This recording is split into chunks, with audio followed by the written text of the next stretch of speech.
Alrighty then. Hello and welcome to question and answer number 192. I am your host, Panyo Basa, and this is my co-host, my beverage. So move the paper umbrella. And there is a chance that this Q&A is going to be interrupted by lots of booping noises because the Discord server is hot right now with people debating mystical states, among other things. So, with that in mind, I guess I can just start into this, wade into this, as it were. How did that become a saying, as it were? It's bad English. So, let's just start in on this. We have the average amount of questions, the middle path between too many questions and not enough questions. So let's just get started here.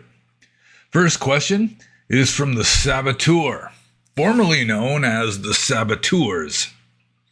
And the Saboteur says, when you pass away and go through the tunnel, some near-death experience a choice of either passing over the bridge or going back into the physical. If they choose to pass over permanently, would that be considered as self-deletion with all the karmic consequences, or would that be okay?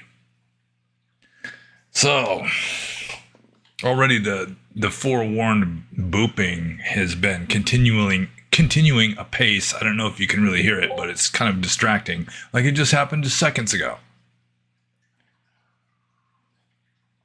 So, someone has a near-death experience, and they're in a kind of bardo realm, and then they have a choice of crossing the confounded bridge or going back to their body and continuing life. And the Saboteur here is asking if just opting not to come back would be a kind of self-deletion. And I don't think so, because presumably when you're at that stage, you're already dead. So it's you can just choose to stay dead, so to speak, in a sense, or come back to the body again. So, yeah, I don't think it would be self-deletion. And besides, you're not really self-deleting anyway, because you continue to exist, presumably, after crossing the bridge. You're just going into some other realm. You're just continuing your existence in some other realm.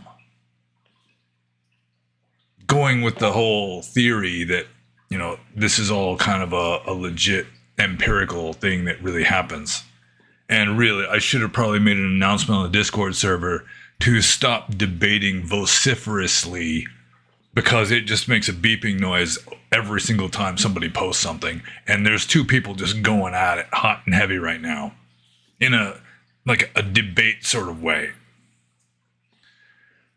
So, yeah, I think I answered this question. It's when you pass over the bridge, first of all, you're already dead. So, you're not killing yourself by choosing not to come back. You can come back, which kind of makes you not be dead anymore. But while you're in this other realm, it's technically speaking, your spirit, however you want to interpret that, has left the body. You are clinically dead while it's happening. So, it's just a done deed, so to speak. And again, if you cross the bridge or you take the ferry boat across the river Lethe or whatever, then you're not really ceasing to exist. You're just continuing your karmic momentum in some other sphere. So it would be okay, I would assume. At least my opinion, it would be okay. So I'm just going to move on to the Saboteur's next question. Under what circumstances would one end up as a yedak, or hungry ghost, after death? I'm not sure what language is yedak. Is that Yiddish or something? But what causes a person to become a hungry ghost? And, I do make a distinction between a hungry ghost and just a ghost. You know, some being in a spirit realm. A hungry ghost, I mean, that goes all the way back into prehistoric ancestor worship, where if you don't make food offerings to your ancestors, then they become hungry and impoverished and miserable. So that's where the whole idea of hungry ghosts originally came from, I'm pretty sure. Even the word for ghost in Pali is peta, which comes from the same root as like pater, which means father, paternal. So it's like an ancestral thing that in ancient India, prehistoric India even, people would make offerings to their ancestors. It was a big Asian thing for a long time. In some countries, it's still a thing. Even in Burma, to some degree, you make offerings for your deceased relatives on occasion, mainly for sharing of merit and that sort of thing. But in like Buddhist mythology, the hungry ghost or peta, I mean, even in the text, like in the Peta Watu, they're not all hungry. So the whole hungriness of these ghosts is just kind of vestigial holdover from like some kind of botched ancestor worship or neglected ancestor worship. But ghosts in general. So from now on, let's just deal with ghosts in general. So you've got like the Buddhist mythological explanation of ghosts in general, and then you've got sort of like the modern paranormal kind of explanation of ghosts in general. I mean, there's other ways of explaining things, but these will be the two main approaches I'm dealing with, like Buddhist orthodoxy, Theravada Buddhism, and just what like the paranormal researchers and stuff come up with. So a ghost in general, I'm pretty sure. I think somebody else asked a question about ghosts that I noticed, and I was getting ready to answer that one. But what causes one to end up as a ghost after death? Let's just go with Buddhist mythology or Buddhist orthodoxy, Theravada Buddhism. One of the main reasons for becoming a ghost is that you're a virtuous person, but like you did this at least one bad thing that kept you out of the heaven realms. And so you live a kind of deva-like existence, but you've got this one like really negative trait. Like you stink, you're always naked, or like one of my favorite ghost stories in the Peta Watu is, I've told the story a number of times about this woman who she was a virtuous woman, but she was unfaithful to her husband and then lied to him about it. And the lying, like the false oath, was worse than the actual adultery, according to the text. At least according to the explanations given, just sort of inferred from the text.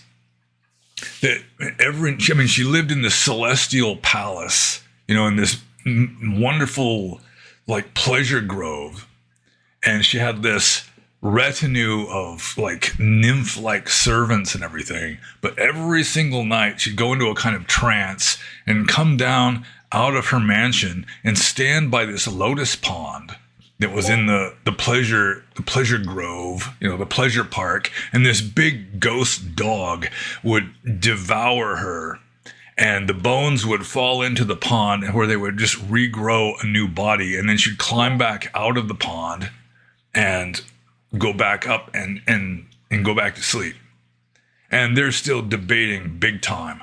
There's one person involved in this debate who just absolutely has to debate everything. So that's one way you could become a hungry ghost, or just a ghost, a peta, or peti is in the feminine, is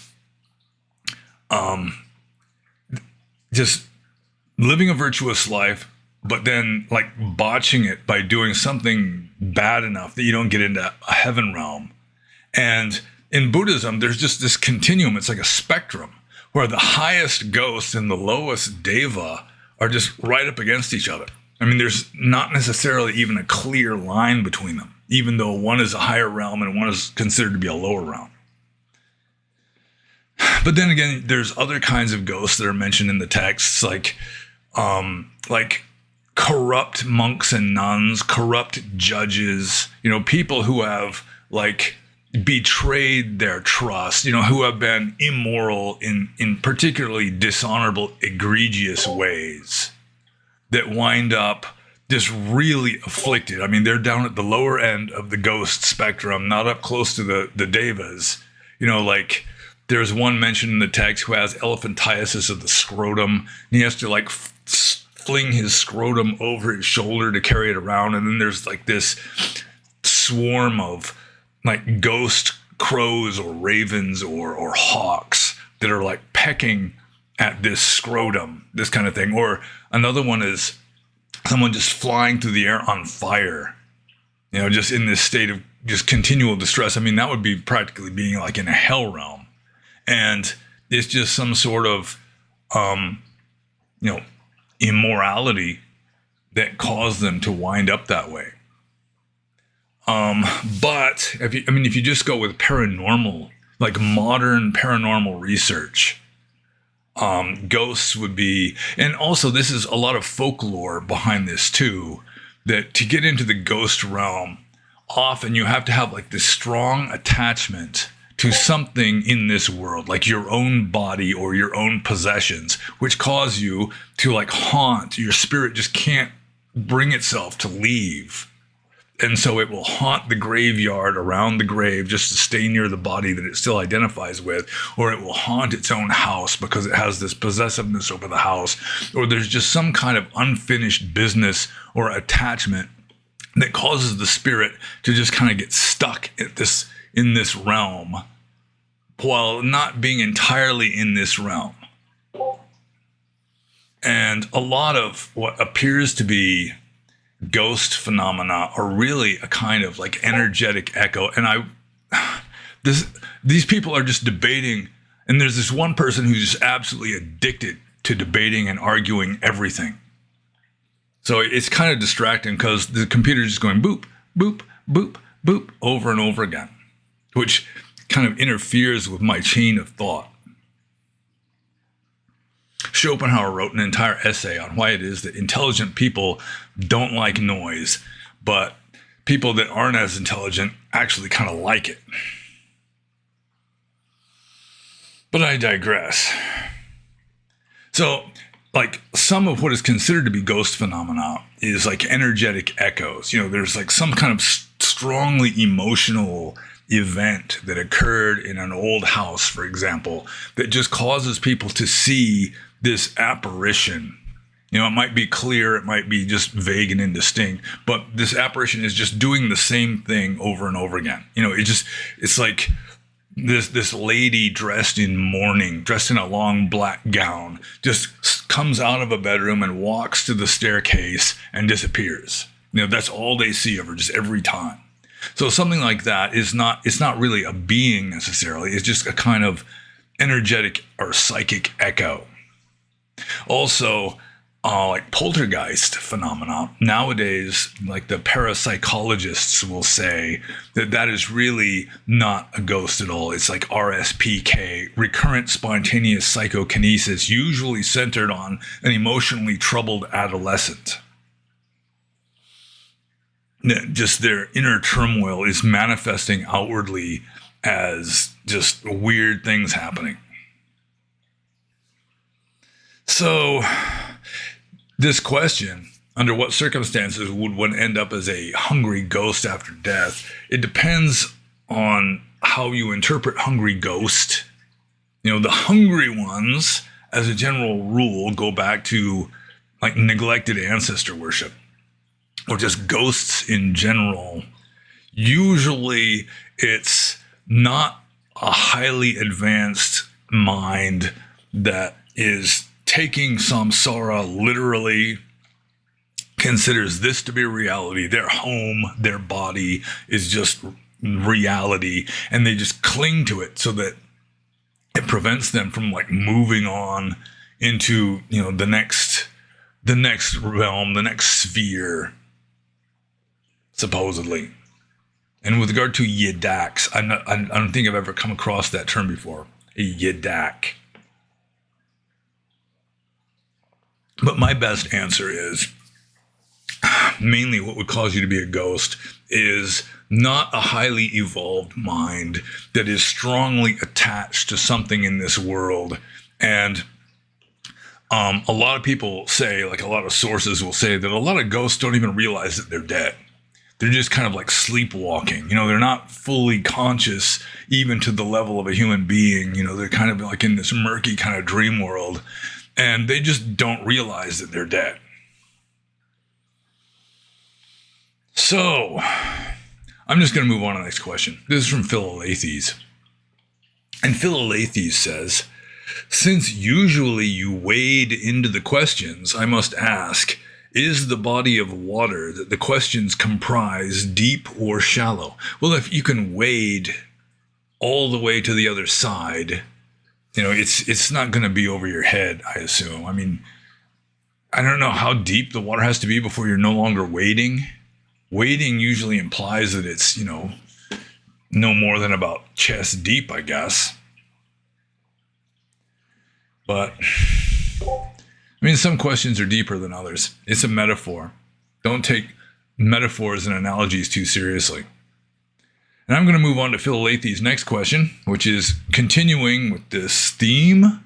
Speaking of wading, if one passes through the gateless gate and wades deep into the ankle-deep ocean, can he still cross over to the other shore while still dry? And I just say that once you pass through the gateless gate, all bets are off. And I'm just going to move on to Philalethes' third question.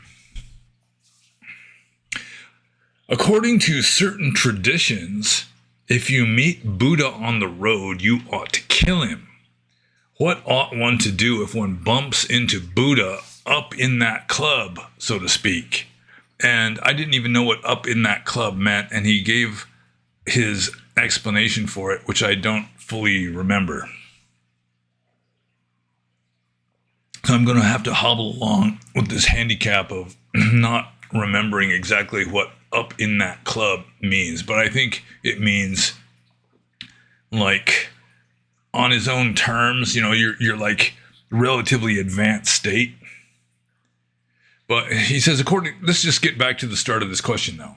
According to certain traditions, he's talking about Zen, like medieval Chinese Chan or Zen Buddhism. If you meet the Buddha on the road, you ought to kill him. I mean, it seems to me that the whole meaning of that is that if the Buddha gets in your way, you want to kill him. It's like even ideas of Buddhahood, of holiness, sacredness, Dharma, if they become an obstacle, then you need to work through that. You need to remove the obstacle. So, it seems to me that the saying, if you meet the Buddha on the road, kill him, if attachment to the Buddha gets in your way on the path, then that has to be dealt with. And just your attachment to the Buddha or to your concept of the Buddha can be an obstacle, which then has to be removed in order for you to continue to progress. That is how I would understand this. But it's like if you meet the Buddha in samsara, it's not really the Buddha. So, the Buddha is a kind of mental concept. So, you could take it to a somewhat deeper level in that any kind of concept, including the concept of Buddha, enlightenment, Dhamma, all of this, it's still basically unenlightened, and therefore you have to remove that or detach from that in order to really make progress to reach the goal in Dhamma. So, what ought one to do if one bumps into Buddha up in that club? If you're bumping into some being called the Buddha, that's not at the level of full enlightenment yet. So, when you meet the Buddha in samsara, that's just a samsaric representation. And you're not going to meet into any individual outside of samsara. So, in a way, Buddha is skillful means. Just the concept of Buddha is skillful means that helps you to progress until eventually you are ripe to let go even of that concept. So if you're fully enlightened, you won't bump into Buddha, other than maybe from the point of view of some unenlightened observer, or maybe in some illusory way that is no longer delusional because you are enlightened, but still it would be an illusion. Ultimately, there is no real Buddha because there is no real anybody. There is no self.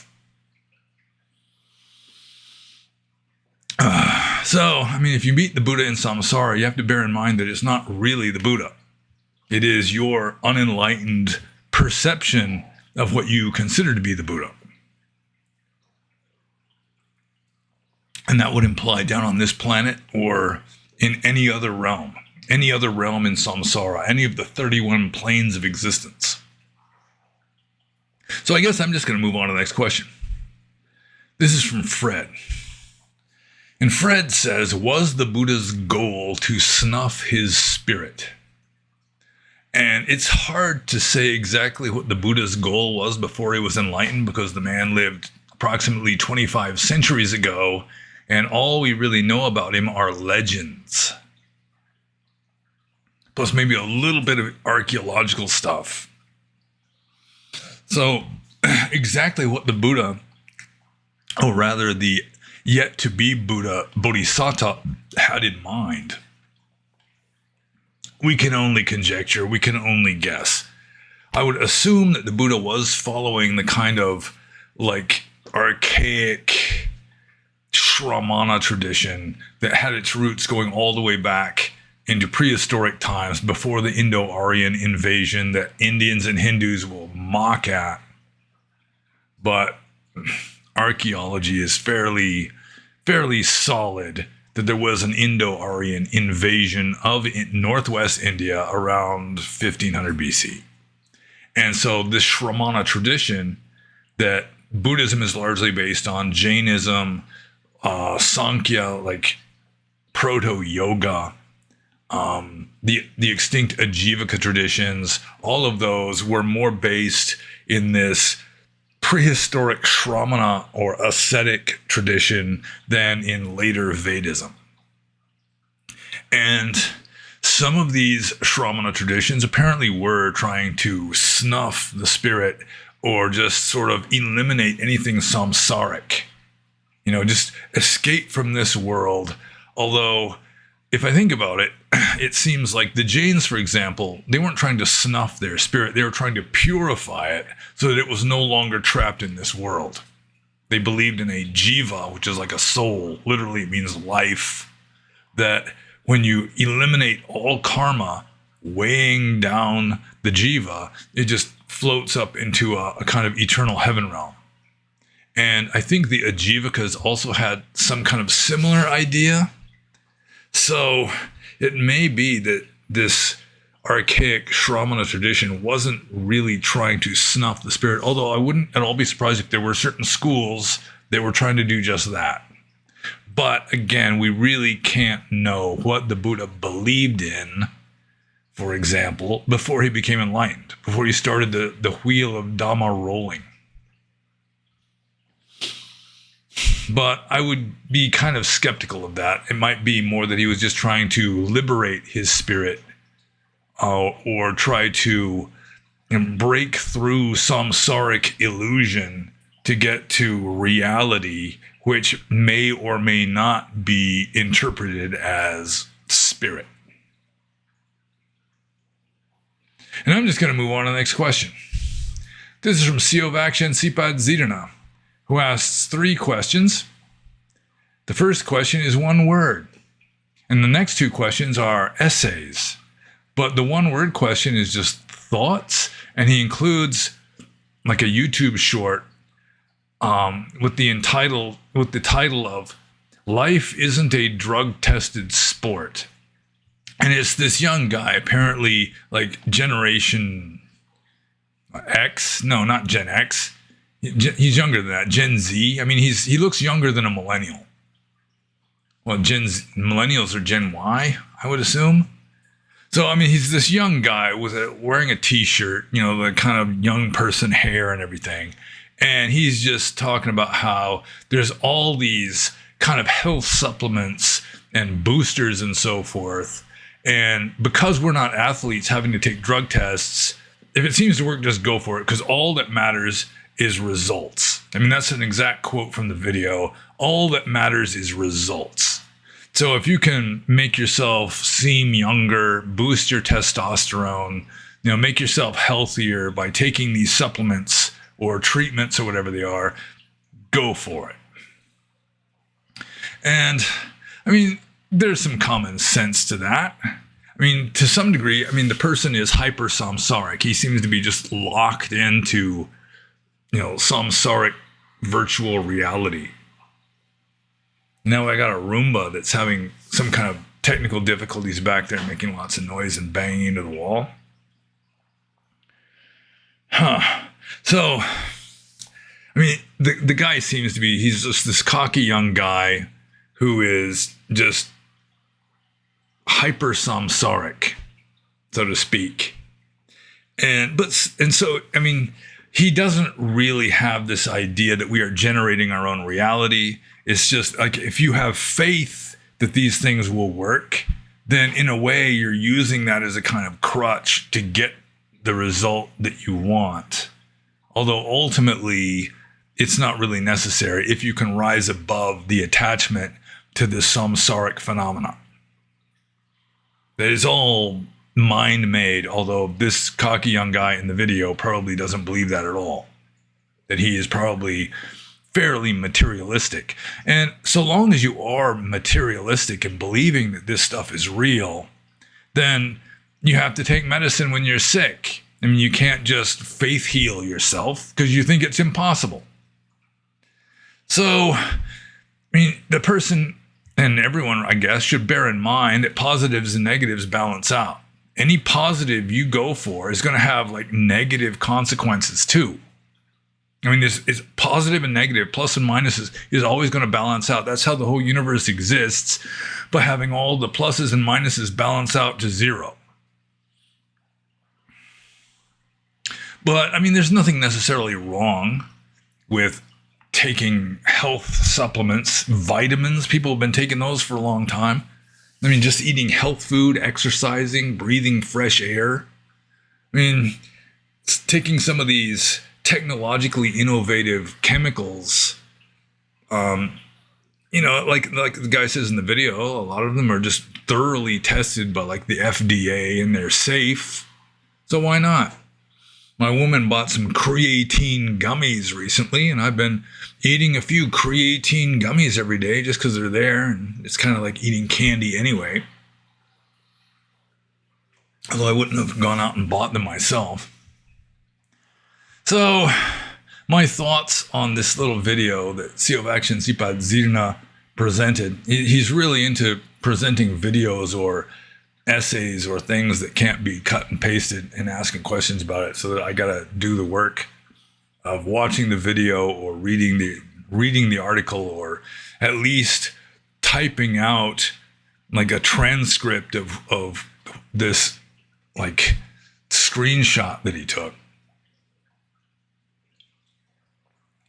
There's nothing necessarily wrong. It's with taking health supplements, or eventually it's going to go farther into transhumanism, where this same guy might be saying, well, if it's going to boost your IQ 100 points just to get the brain implant, get the computer chip inserted into your cerebrum, might as well go for it. But it's just a decision people are going to have to make individually, and just do what feels right. And I'm going to move on to Siovac and Sipat Ziduna's second question, which is much longer than thoughts. See here. This one's on Western philosophy, it seems. He says, I know you really appreciate Hume's argument that causation can never be proven, and that we can only know a sequence of events that are associated with one another. Essentially, that we derive causality from a succession of perceptions, and causality is just the habit of associating the two events, the cause and the effect. However, Schopenhauer says that Hume doesn't understand how perception works, and causality is not inferred from association of experiences, but rather, just a minute, I'm going to have to close this door. The Roomba is just going crazy.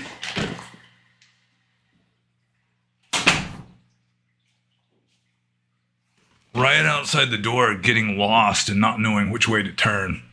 The new Roombas are worse than the old Roombas, and now it's like banging into the door. Okay, getting back to this question though.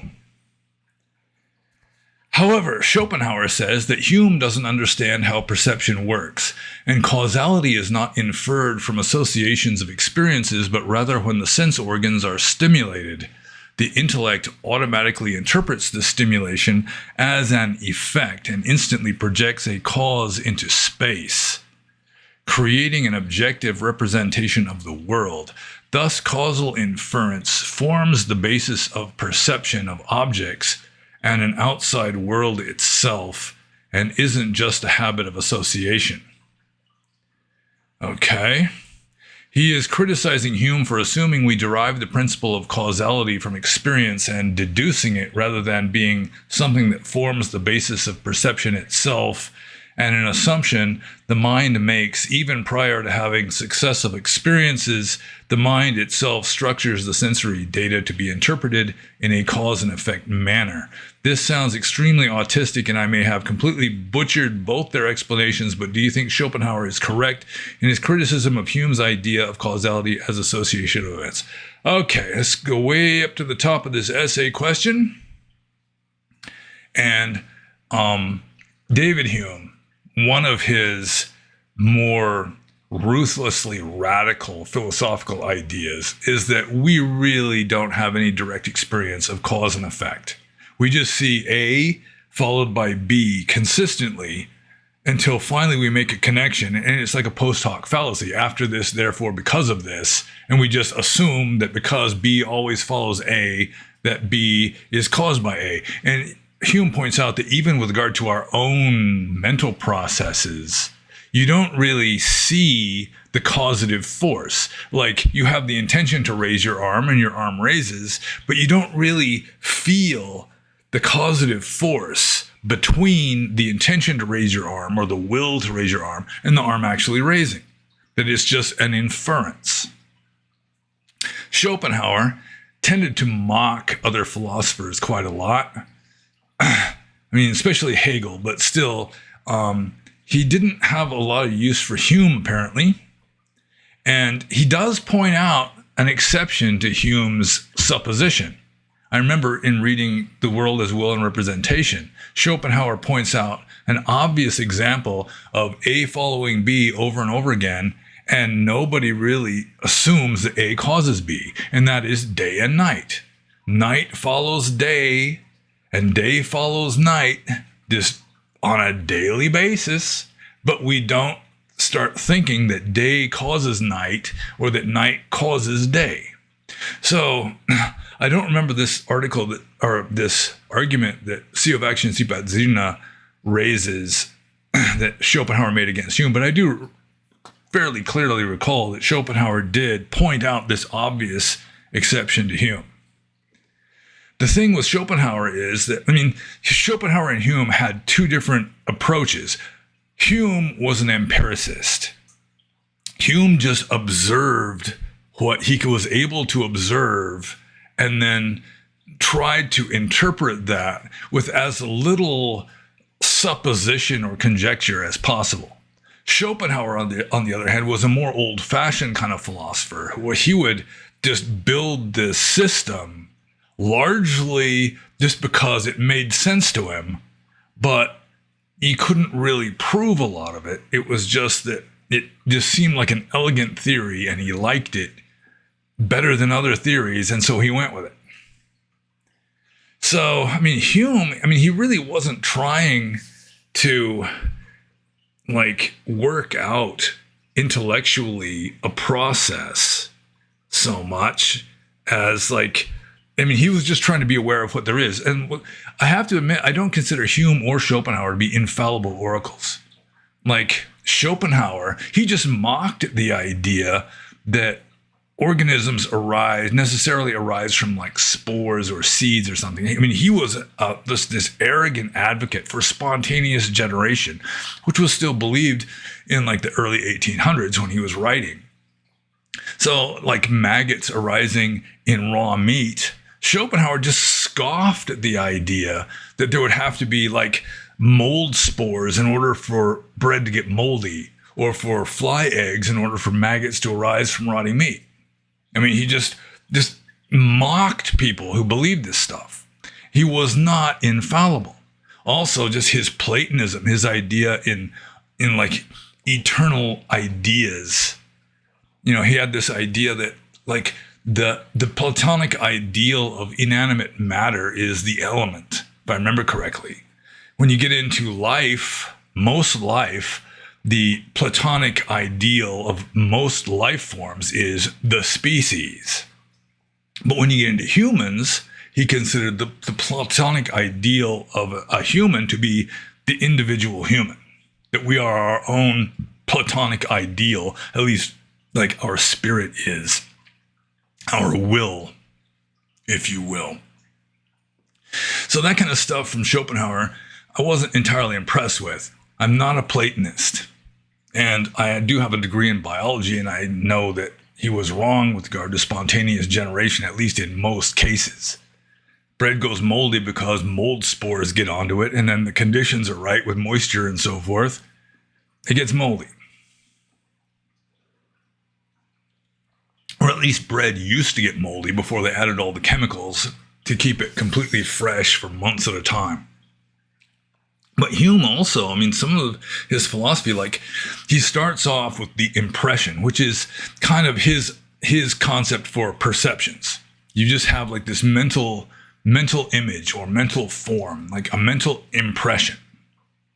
And I remember there's this one part where he's trying to differentiate the difference between like a sensory perception and just sort of like this idea that you generate in your own mind, like during a dream or something.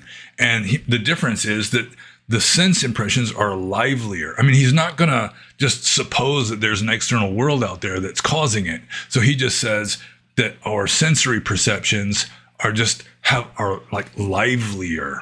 You know, they're more intense, more vivid than the stuff that we're just imagining. But then in another chapter of one of his essays, he's talking about the difference between something you believe in and just an idle concept. You know, you believe that horses really exist, but you can have like this casual, daydreamy kind of image of a horse with the head of a cow, for example. And how do you differentiate between something you believe and something that you're just casually imagining and don't really believe in? And again, he uses the same explanation, that when you believe something, it's livelier, it's more vivid. And I just don't believe that.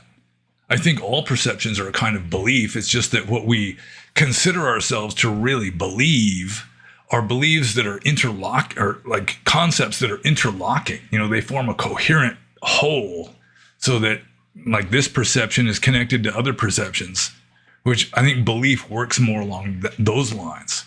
So, I mean, I don't consider Schopenhauer or Hume to be infallible. Let's see here. Let's get to the actual question now. Now that I've critiqued Schopenhauer and Hume for the past 10 minutes at least. Schopenhauer, based on Siovac and Sipat-Zidrna's account, is just claiming that perception works through, let's see if I can find it. It's such a long question here. Let's see. Schopenhauer says that Hume doesn't understand how perception works.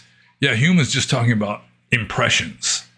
Just a sequence of impressions, not necessarily any connective force between them, really. So, anyways, Siovac and Sipat-Zidrna continues, and causality is not inferred from association of experiences, but rather when the sense organs are stimulated, but he doesn't really know that these sense organs exist. In fact, from his own point of view, sense organs would also just be a manifestation of will and representation, because he was an idealist. Anyways, the intellect automatically interprets this stimulation as an effect and instantly projects a cause into space, creating an objective representation of the world. Thus, causal inference forms the basis of perception of objects and an outside world itself, and isn't just a habit of association. So he's kind of taking the Kantian ball of these categories, how the structure of the mind and how it works, and using that as a way of refuting Hume, I guess. It seems to me that with regard to this, Hume is standing on more solid ground because he's making fewer assumptions.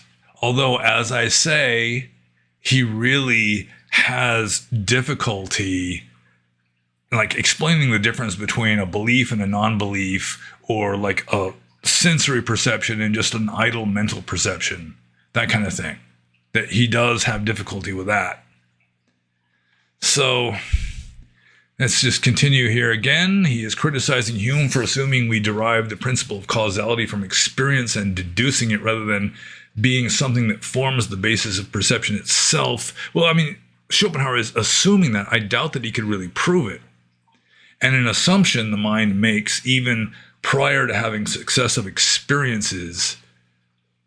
So it's all just part of like a categorical Kantian kind of belief system, just the structure of how the mind works, according to Schopenhauer. The mind itself structures the sensory data to be interpreted in a cause and effect manner. But that doesn't really mean that cause and effect really exists, any more than space and time exist. I mean, space and time are considered to be Kantian categories that don't really have an outward empirical existence either. So I'm not even sure if Schopenhauer is really addressing the issue. He was addressing the issue when he pointed out that day and night are not considered by people to cause each other. So let's see here. The final question, the actual question with the question mark. Do you think Schopenhauer is correct in his criticism of Hume's idea of causality as association of events? I mean, Schopenhauer, he's not really dealing with empirical reality so much. He's making assumptions to it as a way of interpreting things. It seems to me maybe he does see some empirical, like convincing evidence that cause and effect is just built into human perception. And he considers the whole world to be like will and perception. But, I like Hume's radical skepticism. That, really, if you got two philosophies, the more skeptical of the two is more likely to be valid. Even though I don't consider Hume to be an infallible oracle. I don't consider either of them to be an infallible oracle. So, I think Hume is more correct with regard to this in particular, even though Schopenhauer was able to point out an exception to the rule. But, there is a good chance that Schopenhauer is right, even though I'm not sure how anyone would prove that. That it's just causality is just an aspect of perception. And it's just built into just the way we look at things. But yeah, it's a little too deep diving for me to try and ponder this in this Q&A. So I guess CO of Action CPAD Zeno will have to be satisfied with what I've said about it already, because I'm moving on to the next question by CO of Action CPAD Zeno, which is also an essay question, possibly even longer than the previous one. CO of Action CPAD Zeno says, I was thinking of something. So that's the first danger sign right there. He continues, I notice that you break down things as being good from a Buddhist perspective, from a political samsaric perspective, etc. For example, having soldiers can be good from a samsaric political perspective, even though it is wrong from a Buddhist perspective. But if you really believed that the Buddha taught about enlightenment as end of delusion, giving you an understanding of the uncarved marble and ultimate reality, then the Buddhist framework to attain enlightenment and the Buddhist teachings wouldn't just be the Buddhist point of view, but the path to truth and reality, the ultimately only true path and set of values, because all others lead to more lies. Based on that, it wouldn't just be Buddhist point of view versus samsaric political point of view. It would be what is ultimately true versus the false illusionary lies. Being a soldier would then not just be bad from a Buddhist point of view, but be ultimately evil and wrong, even if the Nazis were coming in to kill everyone, because doing so will only fuel more delusion in the actions of self-defense and of others is based on delusion. Ultimately, I don't personally see how one can hold two opposing value systems at once, as it requires a type of schizophrenic break from reality to acknowledge that both opposite values can be held at the same time. Ultimately, one must give in and you must choose a side, and most of us choose samsaric side, false values at the end of the day, while the few people that ever became arhants are the ones that fully committed to the ultimately true values. I know the Buddha talked about the problem of views, but I think he was talking about the difference between the ascetic traditions that already agreed on almost all their values of being ascetics. He wouldn't just say someone having a different view and engaging in drug-fueled sex orgies are just as valid as a monk who is practicing sense restraint. For example, do you agree with my criticism of samsaric point of view versus Buddhist point of view? And I would say that I may have to start making a rule that a question can be no longer than, say, 150 words.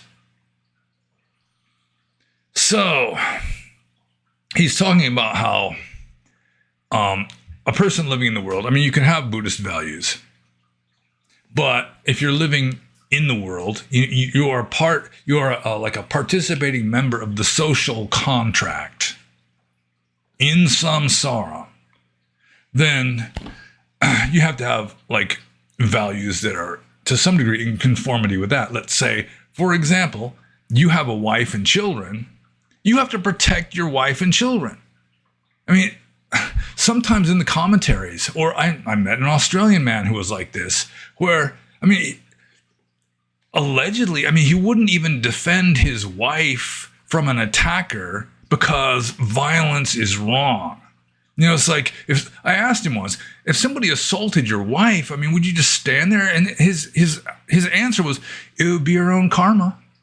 I mean, what kind of a man would be like? I mean, if you shouldn't have a wife and kids, you should not be a participating member of society if you are just uncompromising in your insistence on absolutely saintly virtue.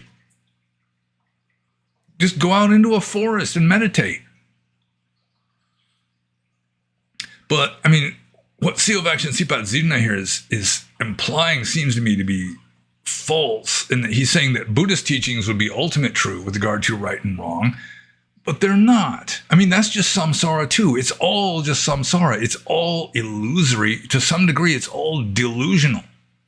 I mean, the striving for enlightenment is delusional. If you weren't delusional, you wouldn't be striving for enlightenment. So if you want to become enlightened, you have this value system that is skillful means. It helps you to become enlightened. And like one of the very first steps in the holy life is renunciation. But he's talking about how it's schizophrenic to have, let's see, where is it? Let's try and find it here in this this wall of words. As it requires a type of schizophrenic break from reality to acknowledge that both opposite values can be held. No. See, that's one of the problems with people who keep asking the same kind of questions over and over and over again, is that they just cannot cope with handling two levels of reality simultaneously. Kind of like the ancient Greeks, who thought it was some kind of mysterious paradox that a person can be taller than one person and shorter than another person, and thus be taller and shorter at the same time. But it depends on the context. So, I mean, it's not a schizophrenic break to acknowledge that if you are hard, just dead, hell-bent, so to speak, on becoming enlightened, then it helps to follow this kind of value system, which isn't an ultimately real, ultimately true value system, because it's all samsaric and delusional. I mean, it's a more subtle level of delusion, maybe. But then if you're living in the world, you don't want to see your wife and children get butchered. You don't want your house to just be robbed or burned to the ground. Then you have to adopt a different set of values. Like you're playing a different game, a different set of rules. Like with politics. I mean, politics has its own set of rules. Killing people is the right thing to do from the political point of view. I mean, if you're going to have a functioning society, you have to punish criminals at the very least. You have to defend your borders.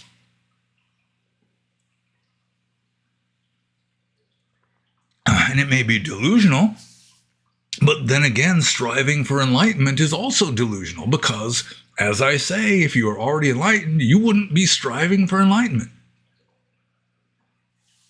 You wouldn't be trying to attenuate your delusion if you were already undiluted. So, CEO of Action Sipad Zidina says, I don't personally see how one can hold two opposing value systems at once. Well, I mean, you play two different games. You play by two different sets of rules. It's not schizophrenic to play Monopoly and then play cribbage. If you try to play Monopoly in accordance with the rules of cribbage, people are going to think you're an idiot. So, I mean, you have to deal with the context in which you are in this virtual reality of samsara. If your context is a householder, you're going to have to play by somewhat different rules than if you are a saint living alone in a cave or a forest somewhere. I mean, it's practicality. So, I guess I ranted enough about that.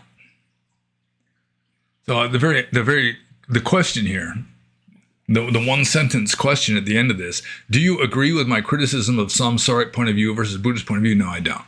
That they're both delusional and they have different purposes. They're like different rules to two different games. And it's not schizophrenic to acknowledge this and to play each game in accordance with its own rules. I mean, you have to have priorities, and if your priority is to become enlightened and you are committed to the belief that the Buddhist way is the right way, or at least a right way, then you should just opt out of society and follow those rules as strictly as you can. But still, it's just a different kind of delusion. It's a more wholesome, more subtle kind of delusion, but it's still delusional, and it's not the true, like, ethics or morality. And I'm just going to move on to the next question. This is from Yoshibui. And Yoshibui says, do you really believe that Islam is better than neo-Marxism? In my view, they're both intolerable, but since neo-Marxism can be overthrown by the populace given enough time, and Islam cannot, or extremely improbable, new Marxism or neo-Marxism would seem to be more better. Well, I do still consider Islam to be preferable to neo-Marxism, partly because Islam still has a certain morality or ethic to it. I mean, neo-Marxism does too, but the ethics in neo-Marxism has been pretty much replaced by just unrefined feminine sentiment. But still, there's the concept of non-harming, not even hurting the feelings of people who believe in neo-Marxism, although hurting the feelings of, vile heretics is still okay. But still, Islam has more of a moral foundation. Also, I mean, feminism is fucking up Western civilization royally at present. And Islam, at least, deals with the problem of too much feminism. Neo-Marxism is just thoroughly feminist at this point. So it boils down to, I mean, Muslims' dislike of dogs, that's definitely a mark against them. Although the neo-Marxists are saying it's immoral to keep pets because they're contributing to the greenhouse effect by breathing and farting. So the neo-Marxists aren't much better off with regard to their attitude towards dogs as the Muslims. At least I think there are stories of Muhammad liking cats. But get to the problem here. I mean, Yoshibui is saying the main reason why neo-Marxism is more better than Islam is that it's easier to get out of a neo-Marxist system. And maybe, although when the system is just emasculating and disarming and just taking away the spine of everybody in the society, I mean, even nowadays, you've got people that consider themselves to be right-wing conservatives or alt-right kind of people who nevertheless have been culturally conditioned into this feminized, like degenerate kind of society, so that Donald Trump starts acting like a Roman emperor, and they're just, I mean, they don't know how to deal with it. They'll just say, oh, he's just kissing the ass of Israel. He's Israel's bitch. They just can't cope with an actual man acting like actual men used to act when they were the head of state. Even the so-called conservatives can't cope with it. They just don't know how to deal with someone who actually has a spine and a set of balls anymore. And that's largely the blame of neo-Marxism. But let's get back to how easy it is to dig out. I mean, there have been cases in which a society has been ruled by Islam and then they overthrew it, like the Spanish Reconquista. Spain and Portugal were almost entirely ruled by Muslims. You know, there was Asturia or some little country up in the north of Spain that never was fully conquered by the Muslims. But most of Spain, and I think all of Portugal, Islamic, at least ruled by the Muslims. You know, it's like the Balkan states. You know, Greece was part of the Ottoman Empire. You know, most of the Balkan states, maybe all of them, part of the Ottoman Empire, which was Muslim. But they were able to overthrow that with the help of Western Europe, I suppose. But still, Sicily was all ruled by the Muslims. Malta, North Africa is still ruled by the Muslims. But, I mean, it is possible to overthrow Islam. And it's going to be actual men overthrowing it, because you're not going to have a bunch of emasculated cultural eunuchs that, like the ones that are produced by neo-Marxism, overthrowing much of anything. It's like the Brave New World. So I really don't see how neo-Marxism is all that easier to overthrow, especially once it's been established so that the populace is pretty much just emasculated, had their vertebrae removed. I mean, and disarmed. So Islam is more masculine. I mean, of course, feminists wouldn't see that as a plus, but it still has more of a kind of moral foundation to it than neo-Marxism, where you're teaching gay pornography to little kids at school. So I still consider neo-Marxism to be worse than Islam. Although I really don't have a whole lot of use for any of the Abrahamic monotheistic spiritual systems. I do have some certain amount of respect for certain Christians and certain schools of Christianity, but still. And I think I'm just going to move on to the next question. I seem to be a little more excitable than usual today. Not sure what that is. I only had 1 cup of coffee before starting this. Anyways, the next question is from Star, also known as Mr. Pranav. And Star says, thoughts on astrologers who read hands to predict the future of a person. So that's palmistry, palm readers. And there's plenty of monks in Burma, also plenty of non-monks in Burma, that read palms. And first of all, with regard to a Buddhist point of view, the texts are very clear that monks should not be doing any kind of fortune telling, any kind of prognosticating, using signs and omens and like the zodiac, any of that. That's not a monk's job. Monks shouldn't be doing that. So it's considered kind of animal knowledge, tirachana vija in Theravada Buddhism. And so there is that. But also, I am very skeptical of the idea that the lines on the palm of your hand have any more to do with your destiny than the situations of stars billions of miles away, or even the planet Neptune. I mean, what effect is that going to have on your life? It's just a kind of cipher, and it's a kind of gimmick that, if skillfully used, allows some sort of psychic talent to be channeled by the astrologer or the palm reader or whatever it is. I wrote a philosophical essay on this once with regard to Ouija boards and tarot cards and astrology and all this, that really tarot cards, for example, I mean, there's no machine at the factory making these cards that stamps any kind of psychic abilities into these cards. It's just cardboard and ink and some plastic lamination. So any kind of fortune-telling ability that is manifested through these tarot cards is done by the person reading the cards, and to maybe a lesser degree, the person who's having the reading done on them or for them. So the lines in your palm is just a kind of, I don't know, a kind of scribble that a talented, someone with like genuine psychic talent will use as just a kind of cipher to just channel some kind of genuine psychic ability, so that if any correct prognostications are made or any correct claims are made with regard to the lines on your palm, it's done more through the psychic talent of the palm reader and not the actual wrinkles on the palm of your hand. I really don't see how, if you're going to have 3 kids, you're going to have different lines on your hand than if you have 6 kids or don't have any kids at all.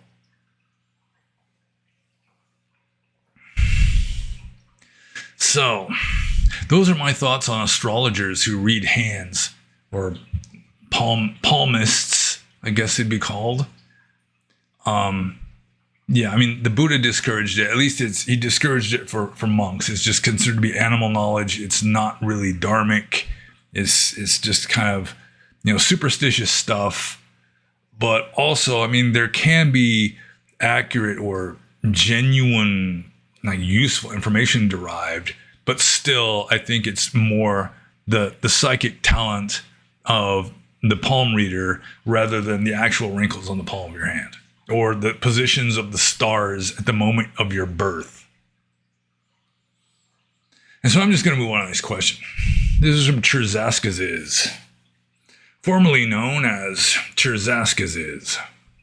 And he says, why do you think politics is a topic that brings out the worst in people?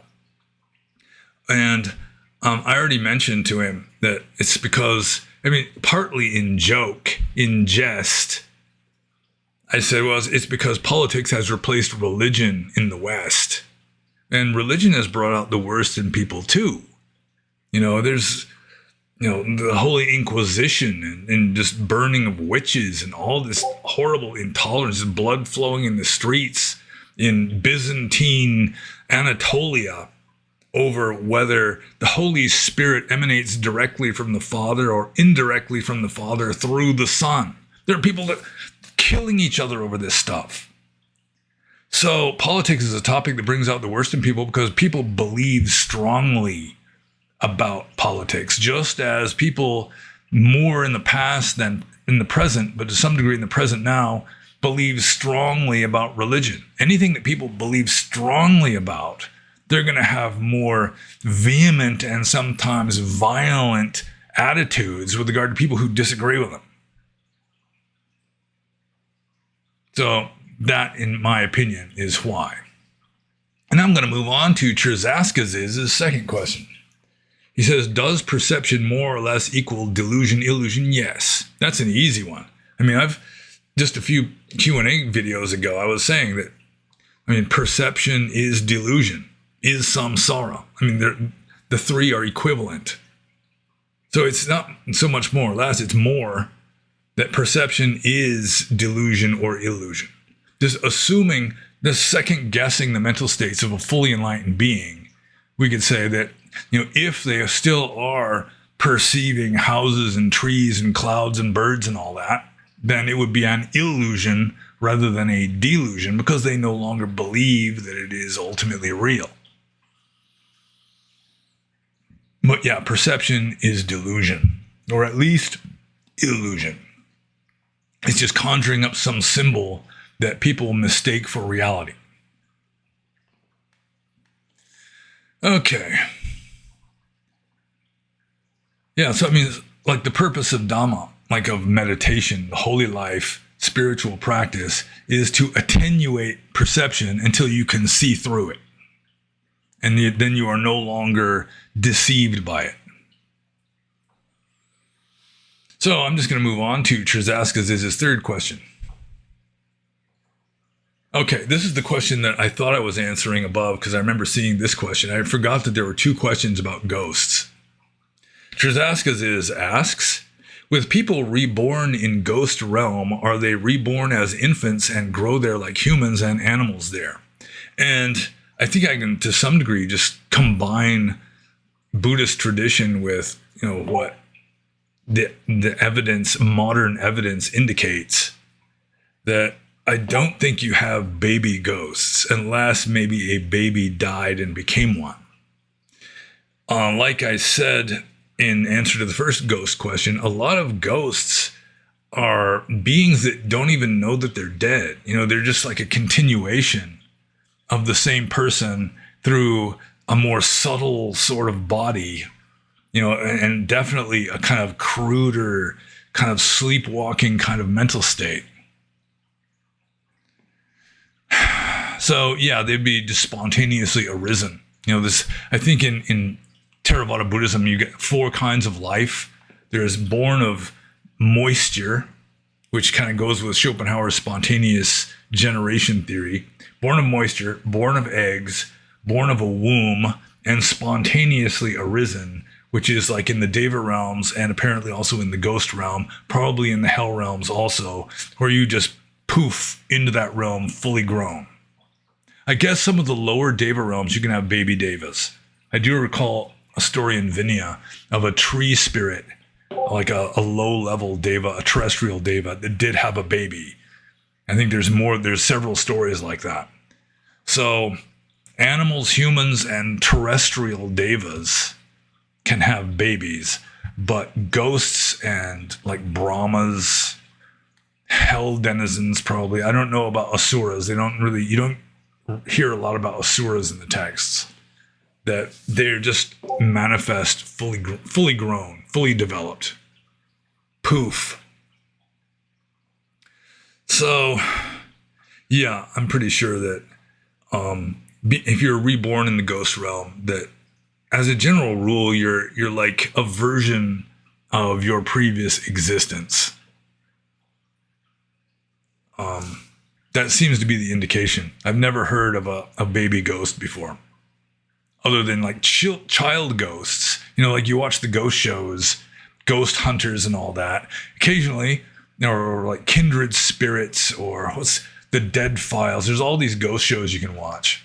I've seen most of them because my woman is really into that. She likes falling asleep to ghost shows. So she falls asleep 10 or 15 minutes into the show, and I wind up watching the whole rest of it. Women, once they get horizontal, they cannot watch anything longer than 30 minutes because they're going to be asleep by the time it reaches the end. But, watching these shows, there are cases of like a child who died of like scarlet fever or diphtheria or was murdered or something. And so there's apparitions of a child. But that's just the age they were at when they died, or maybe shortly before they died. It's kind of the age that they most identified with, I suppose. So I think I answered that question. And I'm just going to move on to the next one. This is from Kzen. And I think they're debating again on the Discord server because it's booping mightily. Kzen says, are you familiar with Joseph of Cupertino? His crazy levitations were legendary and well documented, yet I wasn't even aware of the guy despite being raised Catholic.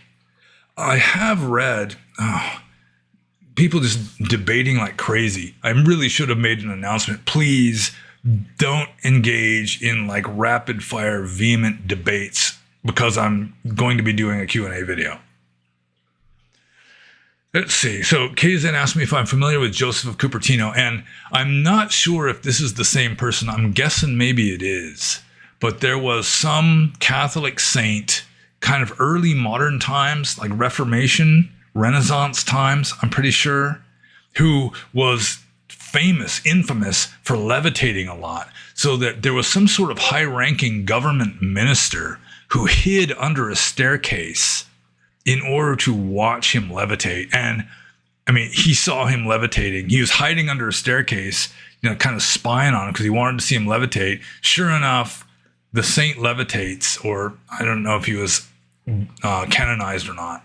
And then, of course, he's just unsold. He's the real deal. He's the real levitator. But whether that was the same person or not, I don't know. I do recall reading that on a number of occasions, Saint Teresa of Avila would go into such ecstasies on taking the sacrament, the little wafer, that she would just levitate up into the air in the midst of an entire church congregation. So I do think it's possible, even though science cannot explain it. And it's like every 5 seconds, somebody is posting something on the Discord server, mainly arguing with each other. Generally with one person involved, because he wants to argue everything with everybody at any time. So the next question is from PSA. I mean, he'll ask me a question, and then I'll answer it, and then he'll just argue against the answer. Next question is from PSA. Did you ever fulfill your dream of hitting people with a stick while dressed in black and riddling them with koans?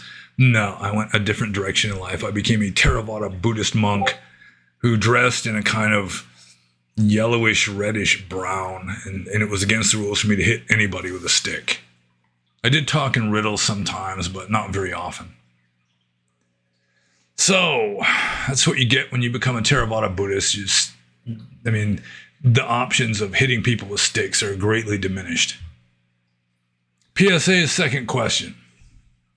I just watched a few minutes of your first Q&A video when you were still a monk, and it's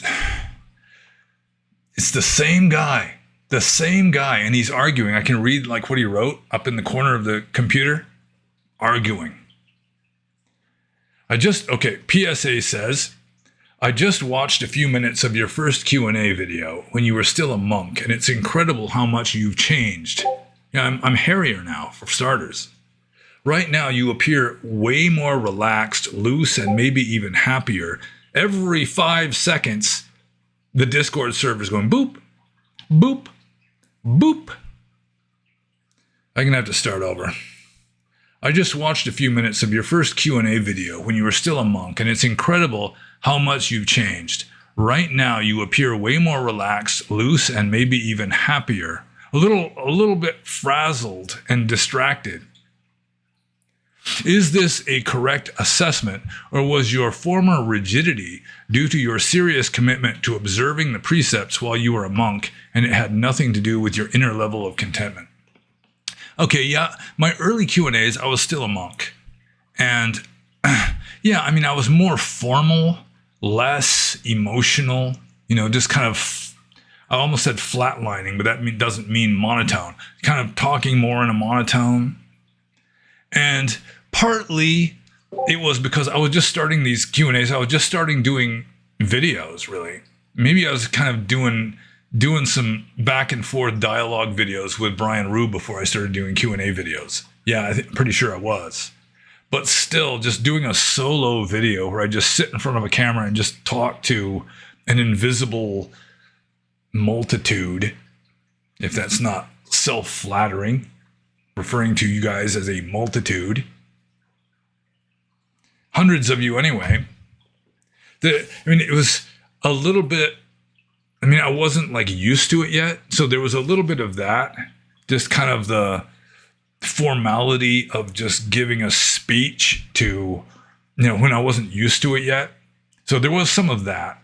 Also, just the fact that I was a monk, I had to have more of a monastic demeanor. So there was some of that. And also, I was living at a little Burmese temple in California where I was a fish out of water. I couldn't really live the holy life the way a monk is supposed to. I was just like sitting in this trailer on the just kind of in the backyard of what was essentially a Burmese cultural center more than a kind of monastery. And so, it was sort of like my slide out of the Sangha had already begun at that time. And there was sort of this kind of fish out of water kind of feeling that I had pretty much the whole time that I was living in California at this Burmese cultural center / monastery. I just didn't really fit in. So yeah, it was a combination of factors. First, just sort of not really being comfortable giving solo videos yet. I wasn't really used to it yet. It was a new thing at the time. Second, just having to have a monkly demeanor, not being so flamboyant, waving my arms around like this. A monk isn't supposed to wave his arms around like this. I can do this if I want to now. And also, it was just kind of being in a weird situation where I didn't really fit in, and it was just increasingly obvious it wasn't going to work. So there was kind of that kind of pressure too that made my early videos seem less laid back and relaxed, less like free flowing and natural than now, if you will. But some of my greatest contentment was when I was a monk, just like living alone in a cave and my meditation was going well. Then, yeah, I would be very noticeably different then from now also, with now not being necessarily looking better than then. So I don't want to denounce the effects of being a monk or anything like that. So I'm just going to move on to PSA's next question. If you had to live in only one country for the rest of your life, including the US and Myanmar, which country would you pick and why? So he's asking if I had to live in one country for the rest of my life, excluding the US and Myanmar. That's a tough one. And I remember seeing this question asked, and I really didn't come up with an easy answer. Might have been Italy before it was invaded by North Africans. Denmark, maybe before. It's not as grotesquely feminized as some other EU countries, but it gets damn cold in the wintertime. Bali is nice. In Indonesia, although Indonesia is it's like living on top of Yellowstone. You don't know when the next big explosion is going to happen. It's possible that it would be some little island country, some Tuvalu or something. I don't know. There's some little island nation out in the Pacific, just some little tropical paradise. I could live out there. You're not supposed to sit underneath coconut trees though, because the coconuts actually can fall. So, yeah, it's a hard question to answer. I sure as hell wouldn't want to live in Canada. Most modern Western countries are in a much worse state socially than America. If you're fine with living in a kind of castrated, feminized dystopia that's very comfortable in certain respects, although less so because of the aggressive migrants who hate your culture and hate you, that are just invited in with open arms, because diversity is somebody's strength, maybe not mine. So, gosh, yeah, possibly some obscure island country, although not Iceland. Some warmer obscure island country. Or maybe, I mean, if you just don't want to live in a place where there's lots of problems, like Albania, I noticed, like, you never hear any news about Albania. Nothing ever happens in Albania. Albania could have sunk into the ocean, sunk into the Mediterranean Sea, like months ago, and nobody would even notice. So, I mean, if nothing ever happens there, I mean, that would mean that nothing bad happens there. So maybe someplace like Albania, although I guess technically Albania is supposed to be an Islamic country, but I've read somewhere that they're the most lukewarm Muslims in the world.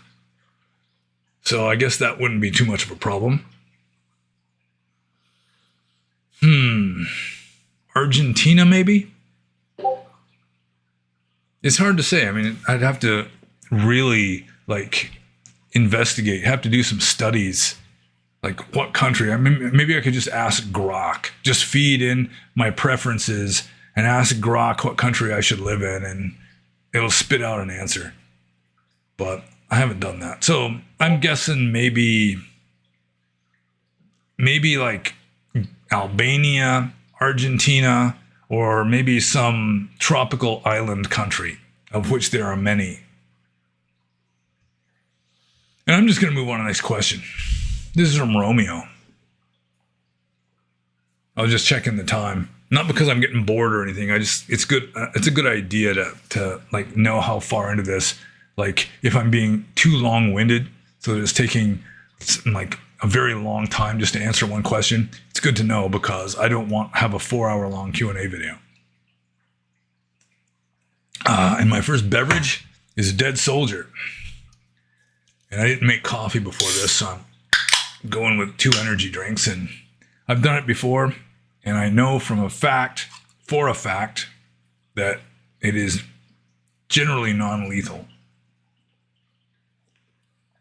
I remember as a monk sometimes, I mean, the Red Bull in Burma and Thailand has a different formula than here. And I think early on, before Red Bull became famous internationally, it would have been illegal in this country. I mean, there was like, I mean, they say there's steroids in it, but even like vitamin D is a steroid, so that doesn't mean very much. I think they put nicotine in it just to get people addicted. There was something along the lines of amphetamines in there too, because if you drank more than about 2 of them, you weren't going to sleep that night. But I digress. Romeo says, as both a Buddhist and someone who recently had a near-death experience, glad and relieved that you survived it unscathed, by the way. And I still do have like a slight bruise from the shoulder strap. I was the car was totaled. We just, less than a week ago, we got info from the insurance agency saying the car was a total loss. The car was just wiped out. I got in a wreck, hit this truck. I'm going down the highway, 45 miles an hour at night, driving home from work, and this pickup truck just cuts right across the highway. I try to swerve out of the way, but of course, he's going that way too. We collide at like 40 miles an hour, and the only slight injuries I received were like abrasions and bruises from the safety stuff, the airbags and the seatbelt and that sort of thing. Although it was definitely like a near-death experience because, I mean, that last second when a collision at relatively high speed is inevitable, and it's just like this heightened awareness. You could say things slow down, but it's just like timeless in a sense. You don't know if you're going to still be alive 5 seconds from now, you know? It was a weird experience. But I'm going to have to like start Romeo's question all over again now. And they're still arguing away on Discord. I wish I knew of some way of silencing the boop alert thing. Although it's on my woman's computer, not mine. I've already got my computer muted. Otherwise, the feedback from the microphone would just be screeching right now. So Romeo says, as both a Buddhist and someone who recently had a near-death experience, I am wondering if you could give your thoughts on a recent interaction I overheard at the Buddhist temple I go to for meditation. One of the participants, explaining why he hadn't been in the temple in a while, mentioned that he was in a serious car accident and almost died. He said something to the effect, quote, "You know, the Buddhists are right. You don't see a white light or anything like that. You just look into a void. That's all there is, a void," unquote. And Mr. Arguey Pants is still going for it. Okay, anyways, Romeo continues. Overhearing this was a bit unsettling for me, and it got me wondering whether what this person recounted is accurate from a Buddhist perspective regarding what happens when one reaches the other side. There are countless survivors of near-death experiences that describe more than just witnessing a void. Was what this person experienced due to his lack of belief in Jesus or God? In other words, would he have seen a glowing white light had he been a believer in the Christian sense? Even though I was raised Catholic, Christianity never really resonated with me, but hearing this made me think of Pascal's wager and that I'd be better off trying my best to have faith in Jesus or God just in case. Buddhism is more rational and following its tenets leads to less suffering in this life, but Christianity is much more comforting and hopeful about the next one. Thoughts?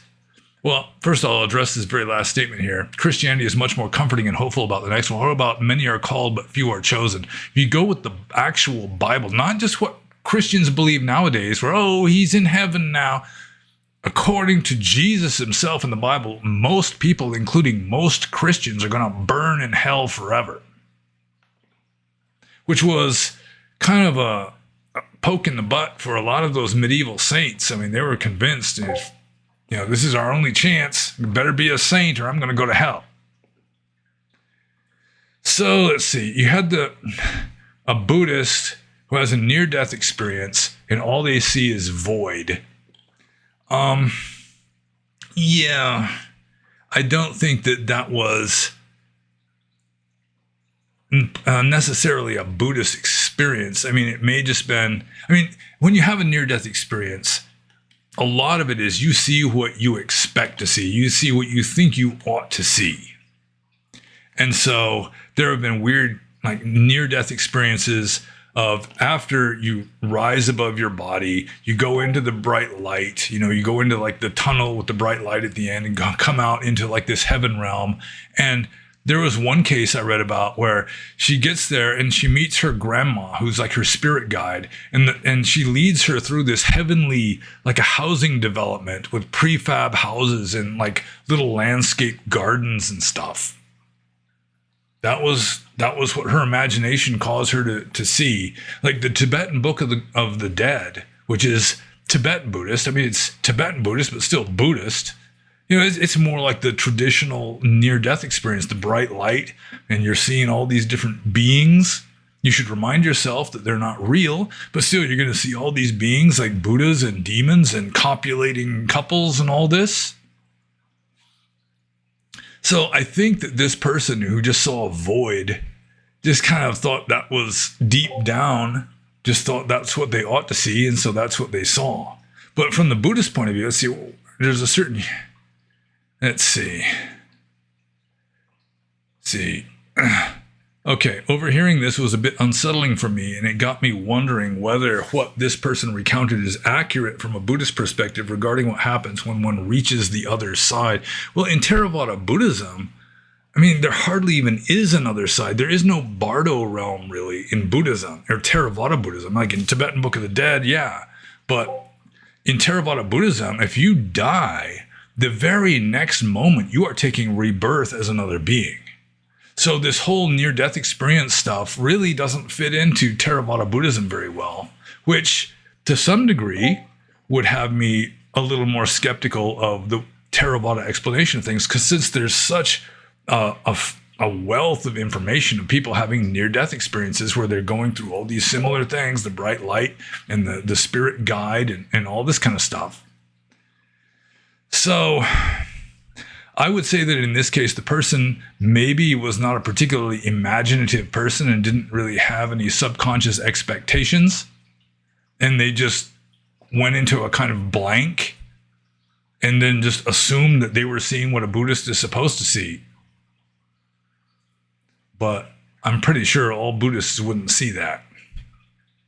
Not even all Theravada Buddhists. Let's see. But I really don't think Christianity, at least not biblical, scriptural, official Christianity, is much more comforting and hopeful about the next one. Partly because most people are going to go to hell, including most Christians, and it's going to last forever.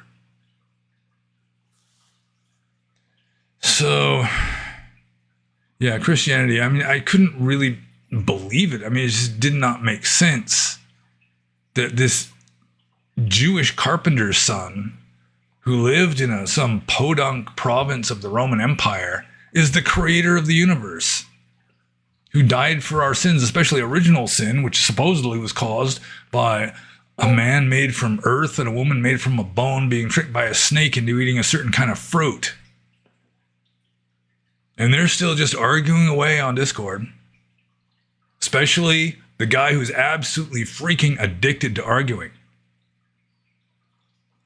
So, I mean, I even warned him last time, you just reconcile yourself to being just alone and celibate for the rest of your life. I mean, just going on a first date where you're just arguing against anything that the woman says, it's just not going to work. It does not work with human beings as a general rule. Anyways, what is the actual question here? There's got to be a question mark. When in doubt, search for the question mark. Let's see. Here's one. Was what this person experienced due to his lack of belief in Jesus or God? No, because even like a Tibetan Buddhist has that whole Bardo experience, partly because that's what they think they ought to experience. Like a hardcore materialist might just experience just blankness or blackness or something. It's just you experience what you think you ought to experience because it is all mind generated. So let's see here. In other words, would he have seen a glowing white light had he been a believer in the Christian sense? Not necessarily. Depends on the individual, I think. And depends on the reality that that individual is generating for themselves. Depends on their karma, for example. Man, I really am sorry that this Q&A I'm being so distracted by people just arguing nonstop or debating. Let's use the polite word, debating philosophical concepts nonstop on the Discord server. Anyways, next question is from Master Poe, formerly known as White Ash Piper. He says, can you, we, us, love someone without knowing them? Yeah, to some degree. I mean, there are like saintly people who love the entire human race without having met most of the entire human race. You can love dogs without having known all dogs. I mean, you didn't even know most of them. So, yeah, I mean, love, in my opinion, in my interpretation of the word, is acceptance. So you can just accept a total stranger. Let's say you're just walking through a store and you're in one of those situations where you come across someone coming the other way and then you both step to one side, which is the same side, and then both just kind of step the other way so that you just keep being in each other's way, and then you just kind of smile at each other because you understand what's going on. There's sort of like this connection, even though you don't know each other at all. You're never going to meet each other again, probably. But still, there's like this kind of brotherhood or acceptance going on between you, which, I mean, to the extent that there is acceptance, there is love, in my opinion. So, yeah, I think you can love someone without knowing them. I mean, it depends on what kind of love it is. I mean, if you're like madly in love with someone without knowing them, then that's, I mean, maybe like a movie star or something. You got some 13-year-old girl who's has this crush on some famous pop singer or clavicular or something, and they don't know them at all other than just what they've seen about them on YouTube or whatever. I mean, you can call that love. I mean, most people would just call it like infatuation. But to the extent that there really is some kind of acceptance, open-hearted acceptance, you're making at least a window in Pink Floyd's wall, an opening in Pink Floyd's wall, that would qualify as love to some degree in my book.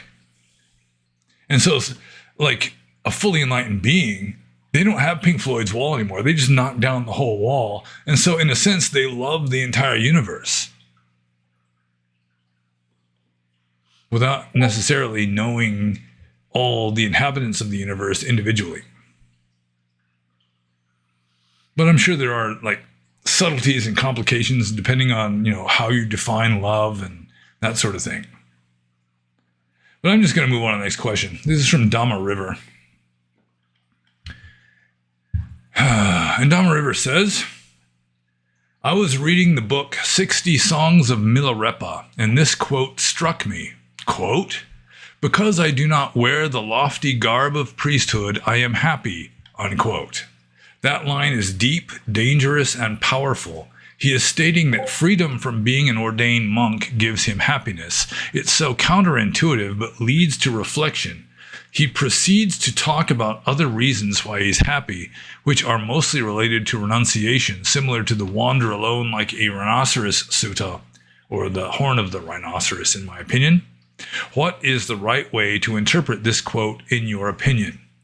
Well, Milarepa was definitely a renunciant. He was not a layperson. I mean, you read his autobiography, and he was just a hardcore ascetic renunciant living in a cave in Tibet. He was living mostly on nettles for a long time, to the extent that he just turned green. His clothes just rotted off of him. So he was like this emaciated, green, naked man living in a cave. And of course, the villagers, the locals all thought he was some kind of monster. But he was really into it. It wasn't like he was just going to discos or something. He was like really a renunciant. And so for him, I mean, to be a monk, to be a member of the Sangha was superfluous. It's like he was already practicing like at his full potential, or as close to his full potential as he was going to get. He didn't need all these extra rules, all these ceremonies and rituals, just kind of like it would be a kind of a burden to him. But I mean, it's definitely helpful for most people to have some kind of structure. If you don't have the talent to become like an enlightened sage or a near to enlightened sage just on your own, just following your own inclinations, it's definitely helpful to have like rules of monastic discipline and just kind of a structured system of practice developed for you to follow. But you read the Atthakavagga of the Sutta Nipata, and it's kind of similar. I mean, the Atthakavagga arguably, like, it states the danger of following rules, of having these rules that are in a kind of encumbrance. So, like in the time of the Atthakavagga, the Vinaya rules probably had not been formulated yet. This was, very early stuff. And so monks were pretty much like Milarepa. I mean, there wasn't a whole lot to it. You get ordained, you might, receive instruction from a teacher for a time, especially the Buddha himself. And then you'd go off and just go alone like the horn of the rhinoceros. But, I mean, if we can believe the canonical history of the first council, after the Buddha died, might as well just say die, after the Buddha passed away, the enlightened monks accepted it with equanimity. That's just the way of the world. A lot of the unenlightened monks were grieving because their teacher had died. But there was this one old monk who was ordained when he was old, and those are kind of notorious in the Sangha. He was just saying, I mean, why is everyone so sad? We can do whatever we want to now. We don't have Master Gautama saying, do this, don't do that all the time. And Mahakassapa heard this old monk saying that, and he was as alarmed as an enlightened being could be, I suppose. And he realized that something has to be done. There has to be some kind of formal structure added. And that's why the first council is called the Vinaya Sangiti. It's the convocation on monastic discipline. And in my opinion, even though the text and the tradition doesn't state this, the main purpose of the first council was just to get some basic rules of monastic discipline established, like ordination protocols and that kind of thing. Maybe the patimokkha. Just because you have to have some kind of structure if you don't have a sufficiently wise person holding everything together. And in Milarepa's case, he just had talent. He could just go off and do it alone after receiving some basic instruction, and towards the beginning of his career, he just went off alone and really didn't need any of the formal structure. So, yeah, it doesn't really strike me as counterintuitive that to some degree, the formal structure of Orthodox Theravada is the lesser of two evils. I mean, it can still be an attachment. It can still be an encumbrance, especially if you cling to it. But still, it's like the lesser of two evils. It's way better than just wallowing in sensuality. And a lot of people need a certain amount of structure imposed upon them.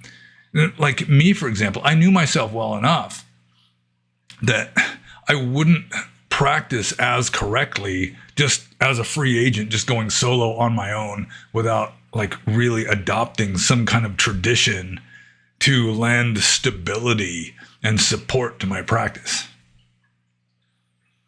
But some people don't necessarily need that. And the whole idea that if you're not an ordained Theravada Buddhist monastic, you have no hope of enlightenment, I consider that to be Theravada Buddhist propaganda. I do think it is possible to become enlightened without being a member of the Theravada Buddhist Sangha. So, I guess I interpreted that quote. So I'm just going to move on to the next question. This is from Schopenhauer. And Schopenhauer says, are Buddhism-related tattoos paradoxical? And not necessarily. You can say, if you got a tattoo of the Buddha, then that's paradoxical because there is no Buddha, because there is no self, there is no individual being, that kind of thing. That's kind of a relatively deep philosophical paradox. But, lots and lots of tattooed Buddhists in places like Burma. The founder of the tradition in which I was ordained, Tampulusiato, he followed the tradition that was a Buddhist tradition up until around World War II, that he was fully tattooed from just below the knee up to the waist, that you wouldn't see it. I knew a disciple of Tampulusiato, but while Tampulusiato was still alive, and he was unaware that Tampulusiato was that fully tattooed until he had to lift his lower robes to wade across the creek, and then it's just like solid tattoos above the knees, which was just standard in Burma up until around World War II. But I guess they wouldn't all be Buddhism related. Although in Burma, traditional village Burma, everything has got at least some indirect relation to Buddhism. But a lot of Buddhists will have protection tattoos.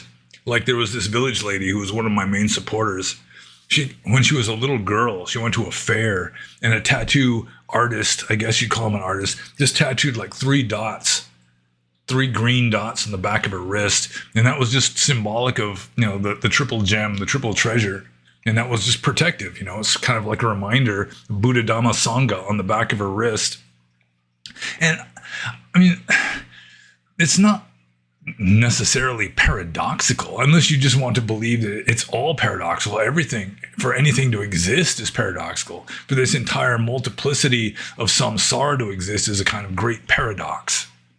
Why does anything bother to exist? At least that's what Stephen Hawking used to say. That was his main question. Why does the universe bother to exist in the first place? My answer is the uncarved block of marble, but I don't want to start beating that horse to death again. Oh, somebody's taking off in Jeep.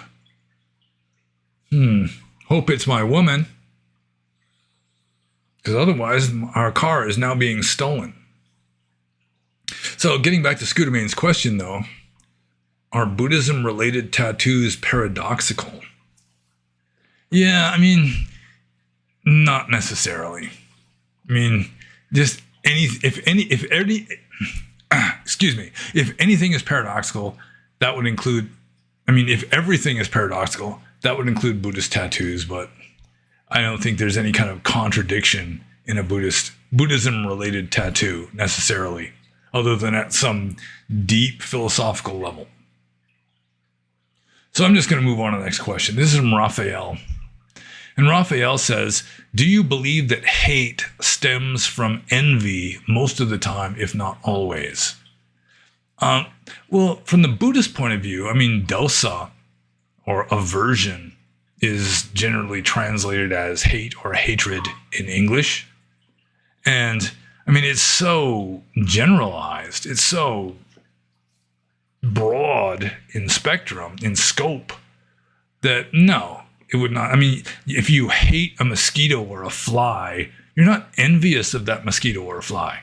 You hate the weather. When I lived in Burma, I lived in this blazing hot furnace-like wasteland of central Burma much of the time. And I personified the weather just to curse it more easily. Mr. Weather. I cursed Mr. Weather up one side and down the other.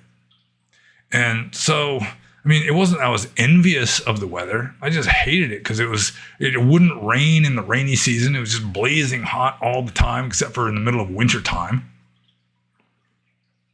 You'd think it was going to rain. You'd even smell the rain in the air, and then it would just nothing. So, just hate in general, like dosa or aversion in general, does not stem from envy most of the time. But with regard to fellow humans, maybe Raphael is referring to hatred of fellow humans specifically. Not even hatred of certain dogs, but just humans. Hatred of humans. Even then, with some people are just envious by nature, and so probably most of their hatred of others would include envy.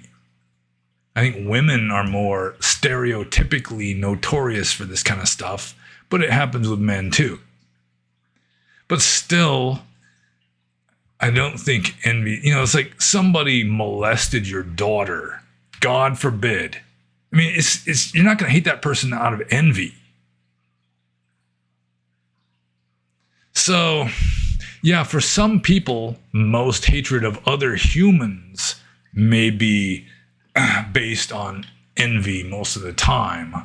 But I'd be skeptical of even half the time for most people.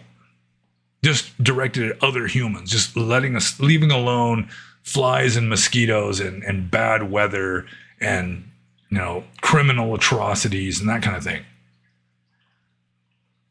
Like a lot of right-wingers hate a certain ethnicity. And would you call that envy? Maybe resentment. Resentment and envy are, kind of similarly, they're not too far apart, I suppose. I guess they can overlap. But I think in some people who are just envious by nature, sure, that hate for other humans would stem from envy most of the time. But with regard to humans in general, especially males, I would be skeptical of that. And so I'm just going to move on to the next question. This is from Cole. And Cole says, now that you aren't a monk anymore, I'm wondering what your relationship to basic cravings is like. For example, you no longer have to eat what is offered and you get to choose.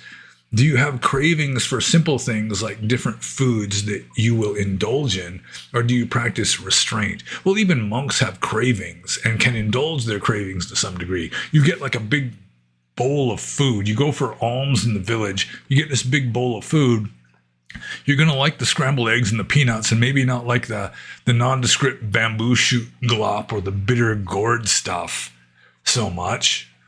And so you might preferentially target the scrambled eggs and the peanuts with rice and kind of go easy on the nondescript icky glop, like the stewed eggplant glop, that kind of stuff. Chitlins or whatever. So, I mean, there is some of that even as a monk.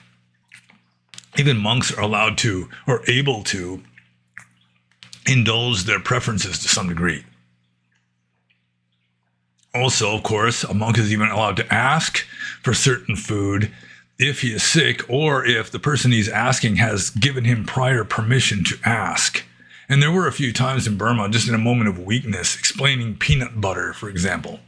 I remember I explained peanut butter to this Burmese school teacher, and she was skeptical. She just thought you get peanut flour, you grind up peanuts. She came back later with this look of amazement on her face. You're right. It's like you said. So, let's see. Do I have cravings for simple things like different foods that I will indulge in, or do you practice restraint? I mean, I do have certain foods that I like.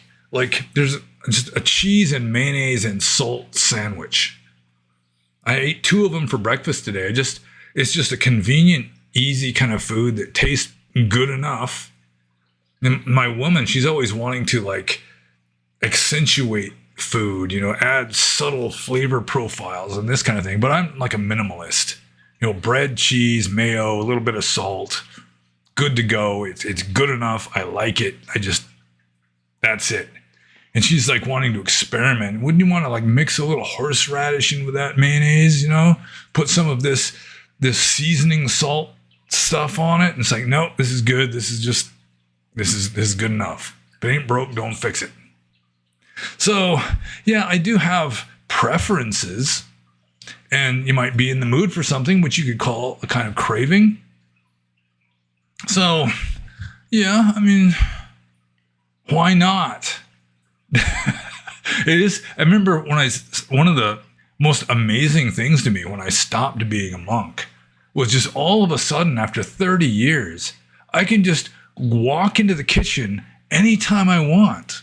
Just open the refrigerator, look inside. It's like any of this I can consume now if I want to. So that was like a miracle. It just seemed like a miracle at first. I mean, it's really a kind of luxury just to be able to walk into a kitchen and just go through the cupboards in the refrigerator, which generally is fairly well stocked in our house, and just pick whatever you want. In a way, it's kind of a miracle that I'm not just morbidly obese at this point.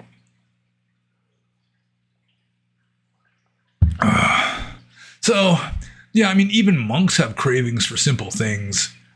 But, I mean, I indulge in it a little more now. I'm not just wallowing in it. But still, if I'm in the mood for a cheese sandwich or to nuke a frozen burrito or something, I mean, you got to eat something. You might as well eat something that tastes good. I'm not such a renunciant or an ascetic at present that I would just deliberately force myself to eat food that I consider to be disgusting. So, yeah, I mean, it's fairly moderate. I'm not like a gourmand. I mean, I'm a pretty much of a minimalist in my tastes anyway. So, yeah, a little bit. And so I'm just going to move on to the next question. This is from the proto-pseudo-monk, formerly known as Cool Whip. And I learned recently that most people who speak English no longer pronounce the H in WH words, like the word white. Most people don't even say that anymore. They just say white as though it's just WITE.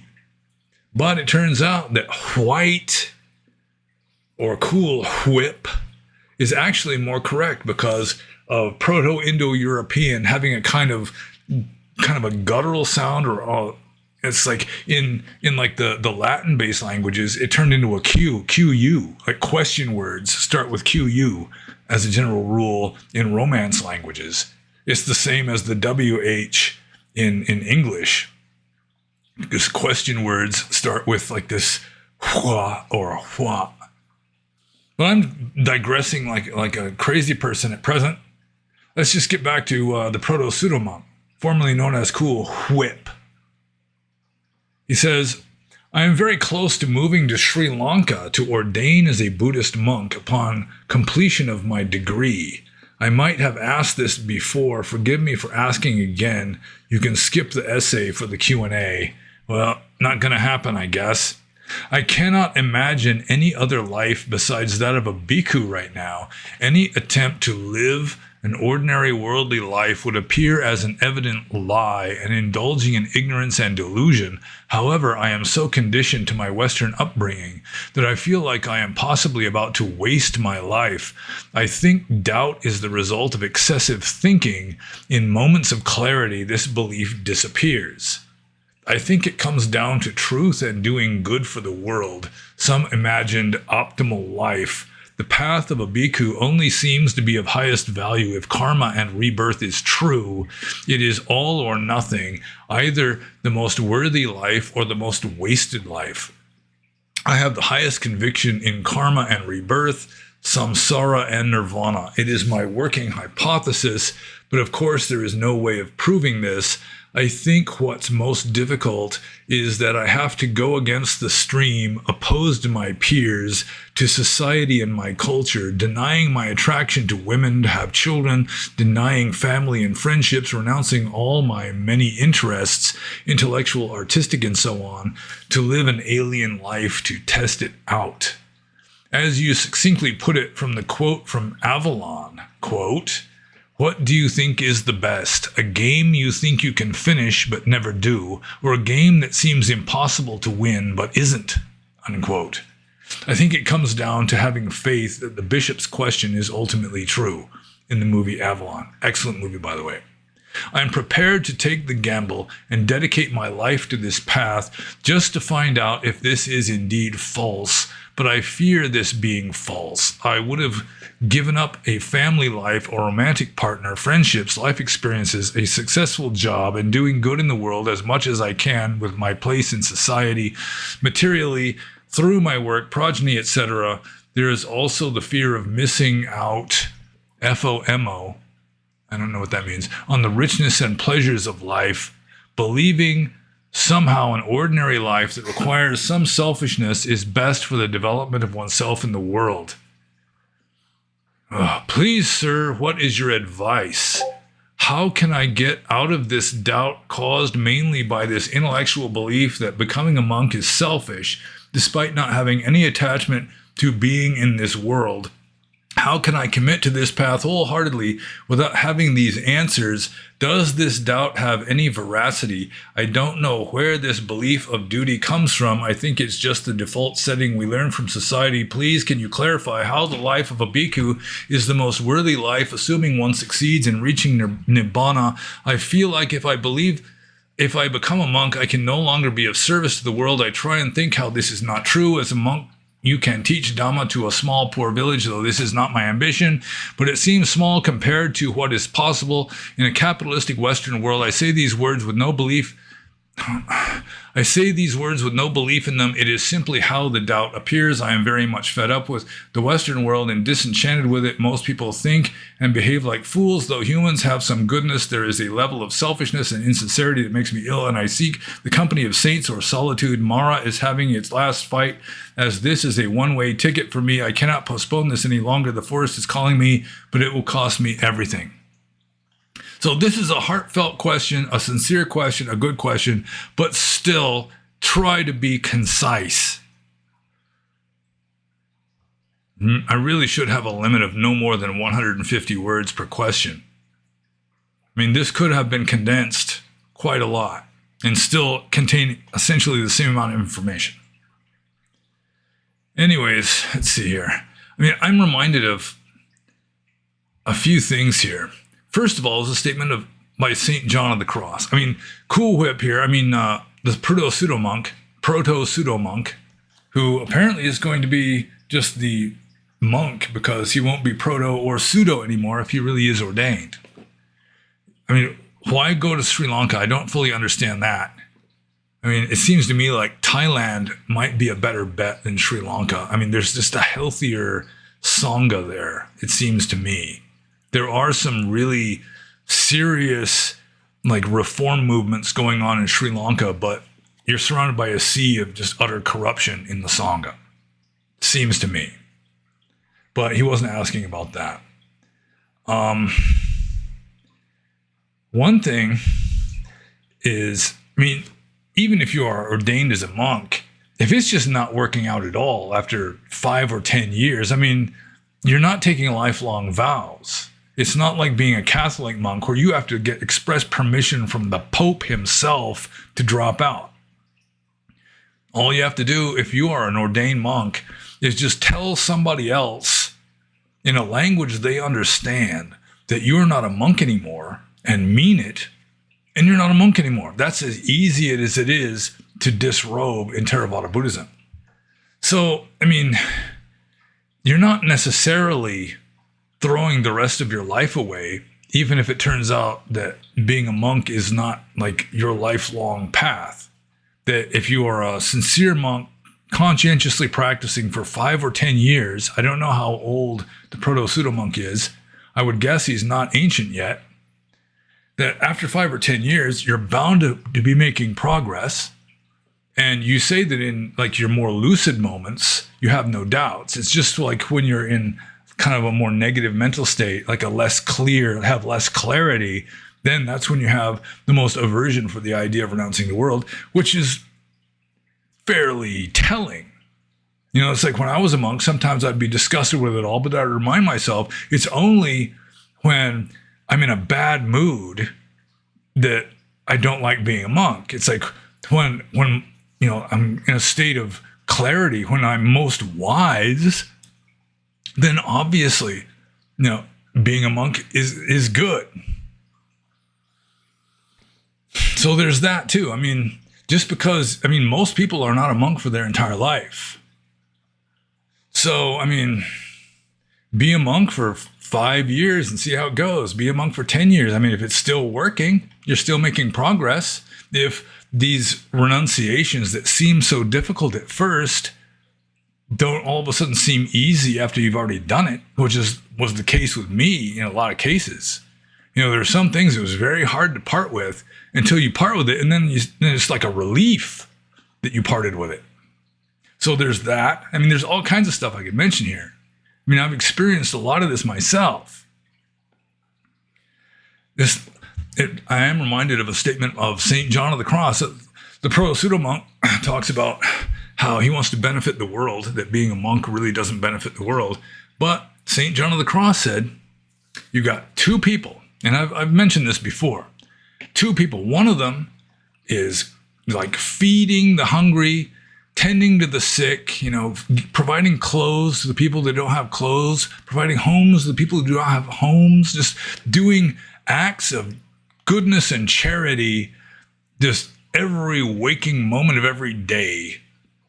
That's one person. The other person is alone in a cell contemplating or practicing high contemplation. You know, just what in Buddhism would be at least second jhana, I'm pretty sure. And St. John of the Cross says, in all seriousness, that second person living alone in a state of high contemplation is benefiting the world more than the person who is like tending the sick and feeding the hungry and all that. And there's a similar statement in the Diamond Cutter Sutra, the Vajra Charika Prajna Paramita Sutra, where it's saying that, you know, you've got the 2 people. One of them is doing just like the first person in St. John of the Cross's comparison, you know, tending the sick and feeding the hungry and just on and on and on, doing all these acts of goodness and charity. And the other person just memorizes one verse of the Diamond Cutter Sutra and explains it to others. And he is helping the world more than the first person. It's a matter of, I mean, the first person is essentially putting Band-Aids on like a terminally ill patient. It's just superficial stuff. He's not dealing with the ultimate cause of the suffering. You know, he's just kind of putting Band-Aids on the surface. And the other person is like raising the level of consciousness of the planet. So, I mean, there is that. I mean, it is a valid argument, it seems to me, that the person living alone in a state of high contemplation is helping the world more than a person who is just kind of wallowing in samsara and stuck in it himself and just kind of helping people at a superficial level. But it all balances out. All the pluses and minuses ultimately have to balance out. So every good thing added to the world just unintentionally adds a corresponding evil. And also another thing I would say is that even if like karma and rebirth and all this are just like a cultural mythology, the Four Noble Truths are still true. That, you know, the less desire and attachment you have, the less suffering.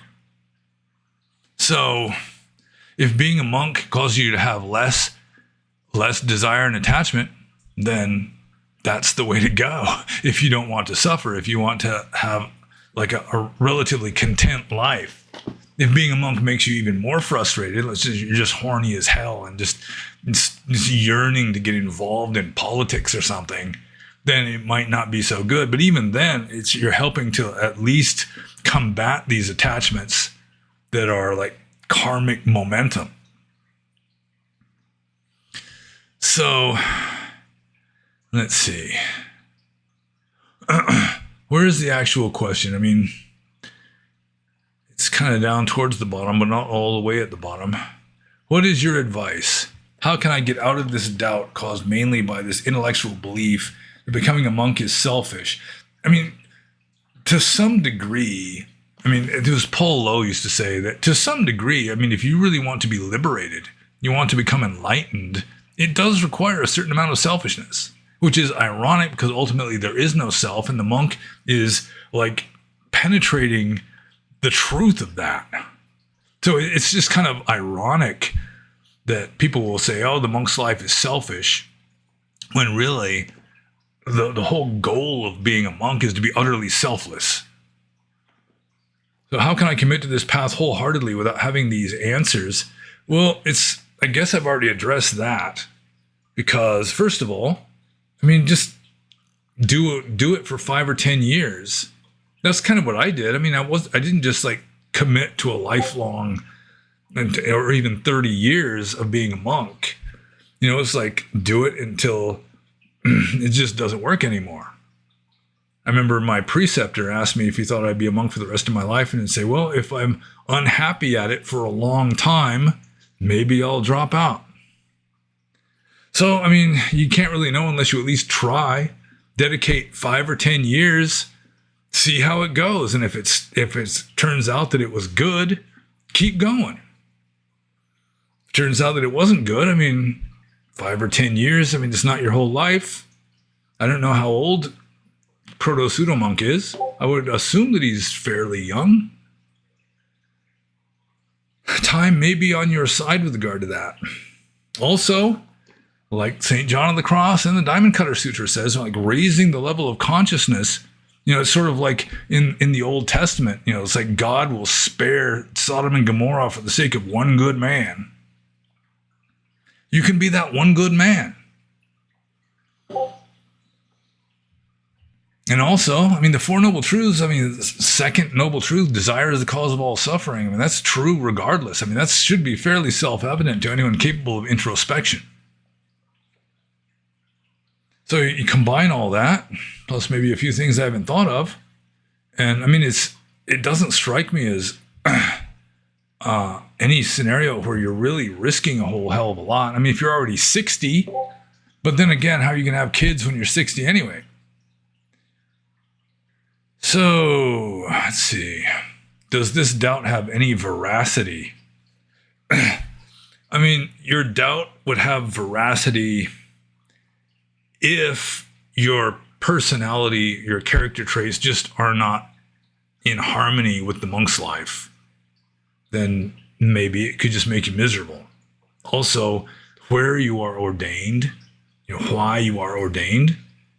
But where you are ordained is a big deal. I mean, if you can have the best intentions in the world, and you may have like real like ready to live the holy life, and then you get ordained into a monastery that's just corrupt and none of the monks are practicing correctly and they're just kind of shameless and not following the rules of monastic discipline and all that.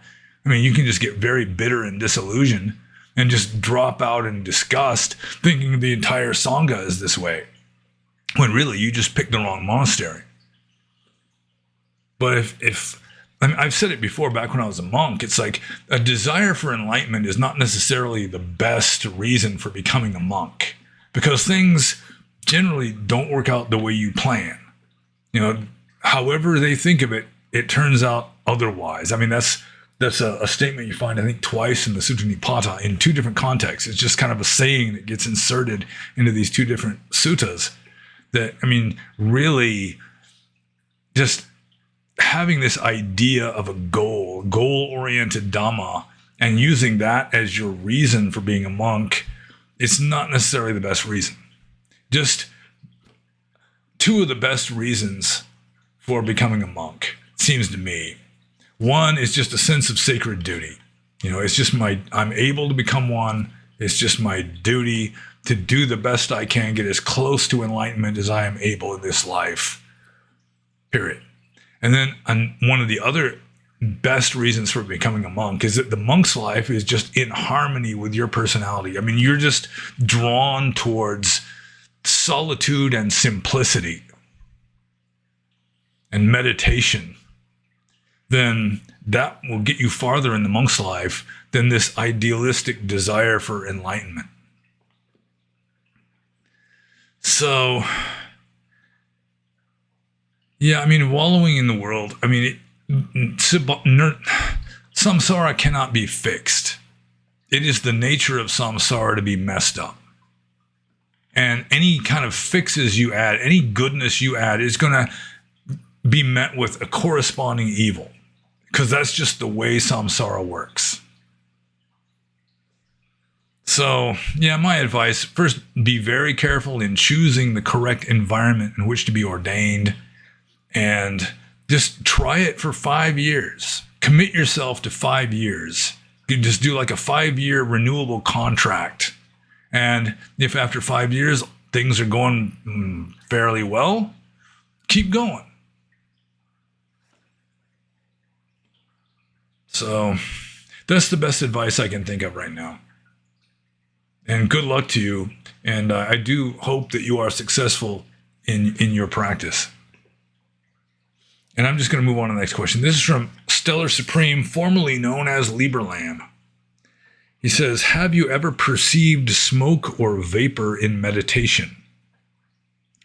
And first of all, I would say, remember the rule, I before E except after C, because he spelled perceive wrong. But after that, I mean, I can give like an easy, obvious answer in perceiving smoke in meditation, is that one meditation device I have used before is just light an incense stick and then just let your gaze rest upon the rising smoke. It's like a meditation of seeing. It would be kind of waiting on Upasana, I guess. So I've done that before. You know, sort of like the yogic meditation of just gazing upon a candle flame, except in my case, I was gazing upon incense smoke rising from the stick. So that's kind of a cheat answer, I guess. Aside from that, the thing that's closest to smoke or vapor in meditation that I have ever perceived, I did perceive what would be classically would be known as the nimitta of like access concentration. According to the commentarial tradition, I don't think it's mentioned in the text. According to the suttas, according to the commentarial tradition, there's this stage of upachara samadhi, which is right before first jhana. I'm skeptical of the whole idea, but I mean, there is some validity to some of what it's saying, because when you get to access concentration, you tend to see a nimitta or sign.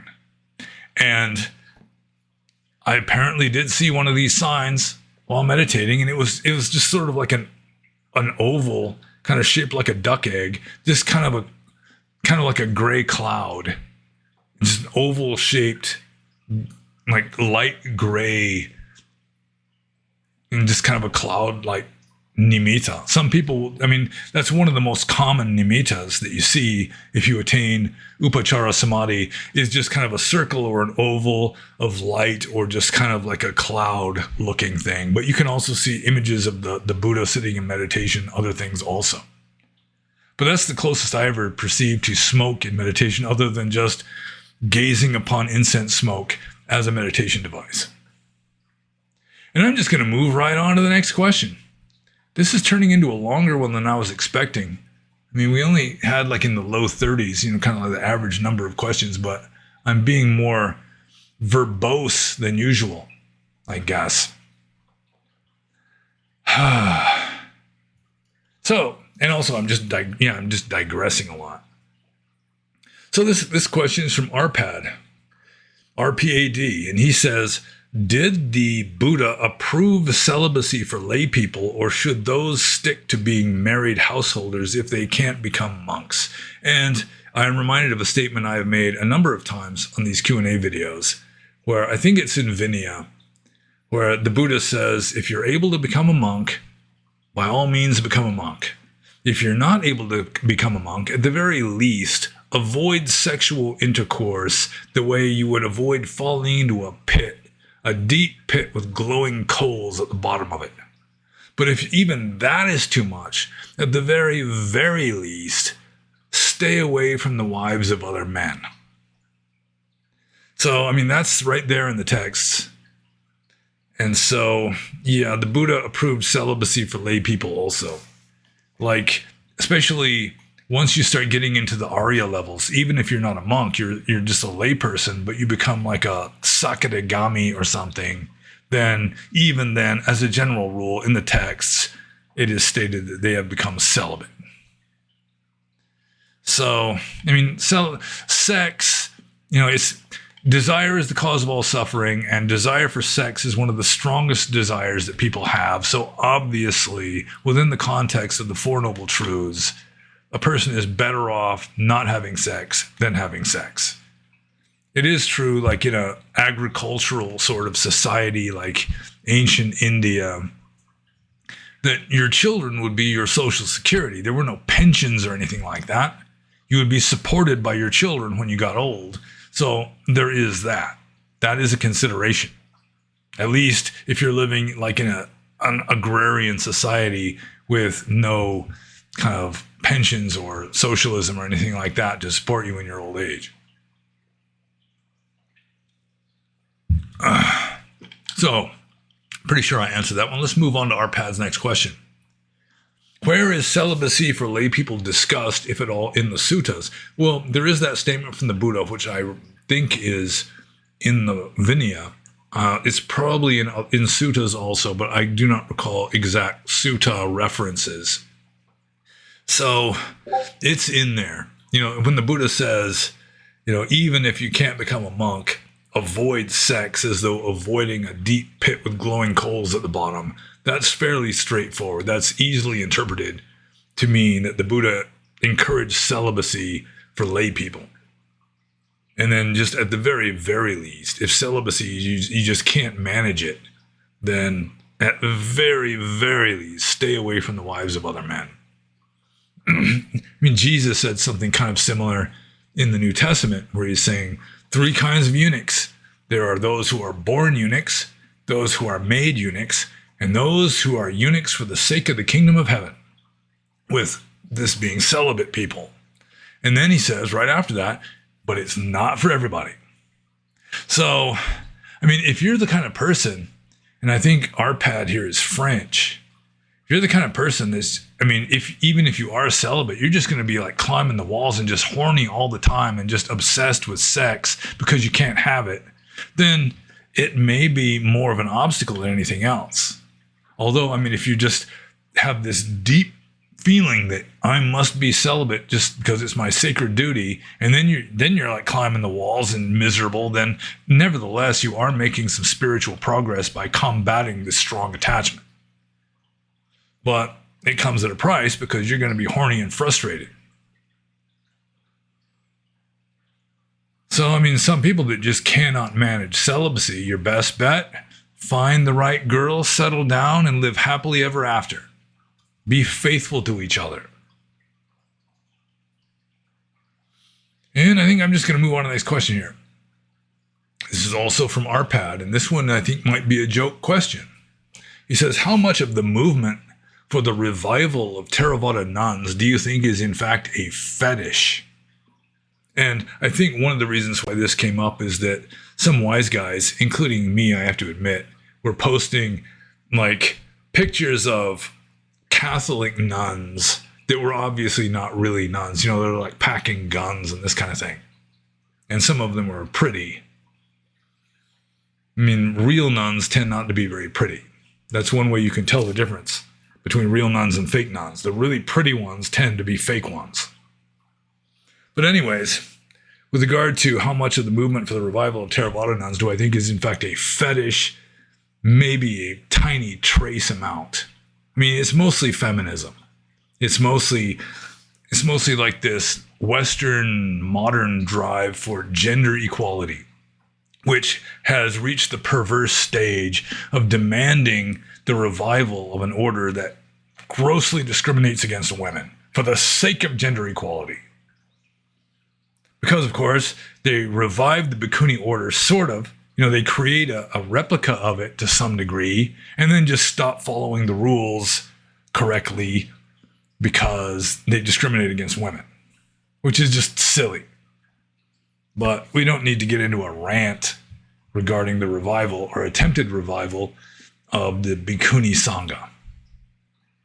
But I think very little of it is a sexual fetish.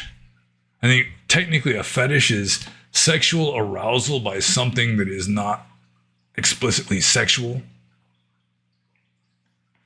Like nuns, for example. I guess there is a thing for that, considering the high number of like sexy nuns or fake nuns that you can find easily on the internet, sometimes without even looking. So let's just go on to the next question. This is from Dripwalker. Dripwalker says, if telekinesis is possible, why haven't one those cash prizes rewards or awards? So if telekinesis, well, I mean, it wouldn't really be telekinesis though in this case. Let's just say if psychic powers are possible, why hasn't anyone used that to win the lottery? I mean, I'm paraphrasing it into plain English here. And maybe some of them have. But my theory of how like the paranormal works is based on a book by George P. Hansen. I've got on the bookcase back there, Trickster and the Paranormal. I consider it to be one of the 10 most important paradigm shifting books I've ever read. According to him, the paranormal exists, but it seeps into this version of reality through cracks in the structure. Oh, there's a bird outside. So you've got all these rules. You got like laws of nature, and that's not enough for people because we're too complicated. So we also have to have like cultural rules, social taboos, this kind of stuff to increase the amount of structure to keep everything predictable and relatively safe and non-scary.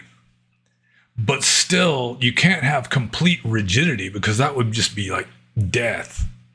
You can't have absolute rigidity. There's going to be like gaps and weak spots between these rules that regularize the structure of our version of samsara. And that's where the paranormal gets in, is through these gaps and weak places. And so witches, for example, traditionally will violate taboos in order to widen those gaps to increase the amount of juju that can get through into our version of reality. Also, like things like human sacrifice were another way of just kind of making holes in this rigidity of structure, violating taboos and so forth, that would then increase the amount of psychic power that can be harnessed ideally or potentially.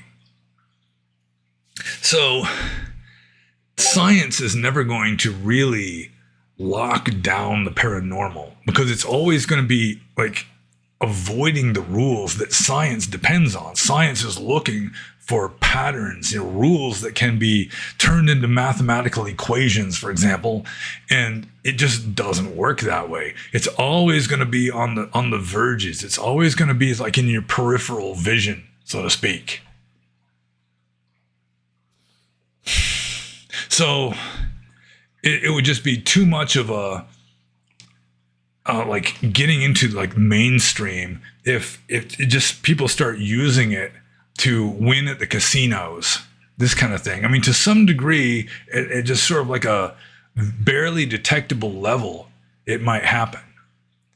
It's like some people are just good at guessing cards or good at guessing rolling dice, that kind of thing. It might just be a fraction of a percentage point above what you would expect from random chance. But still, it is quantifiable, detectable, even though science really can't explain it.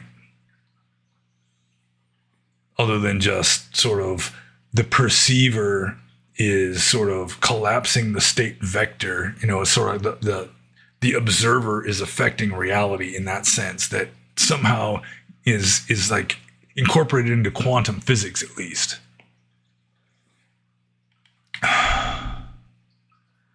But yeah, and there's even less psychic powers manifest now than there were back in pre-modern times, before people converted to scientism and a belief in magic was more mainstream. There was more faith.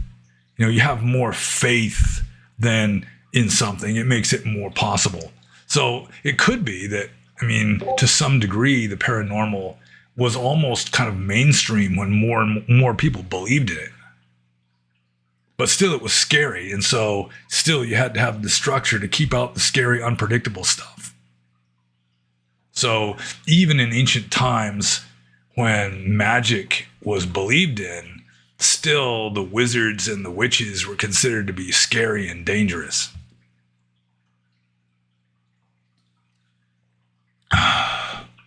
So I do think that telekinesis and other psychic powers are possible, and that they do exist in this world. It's just that they'll never go mainstream, and they'll always be on the fringes.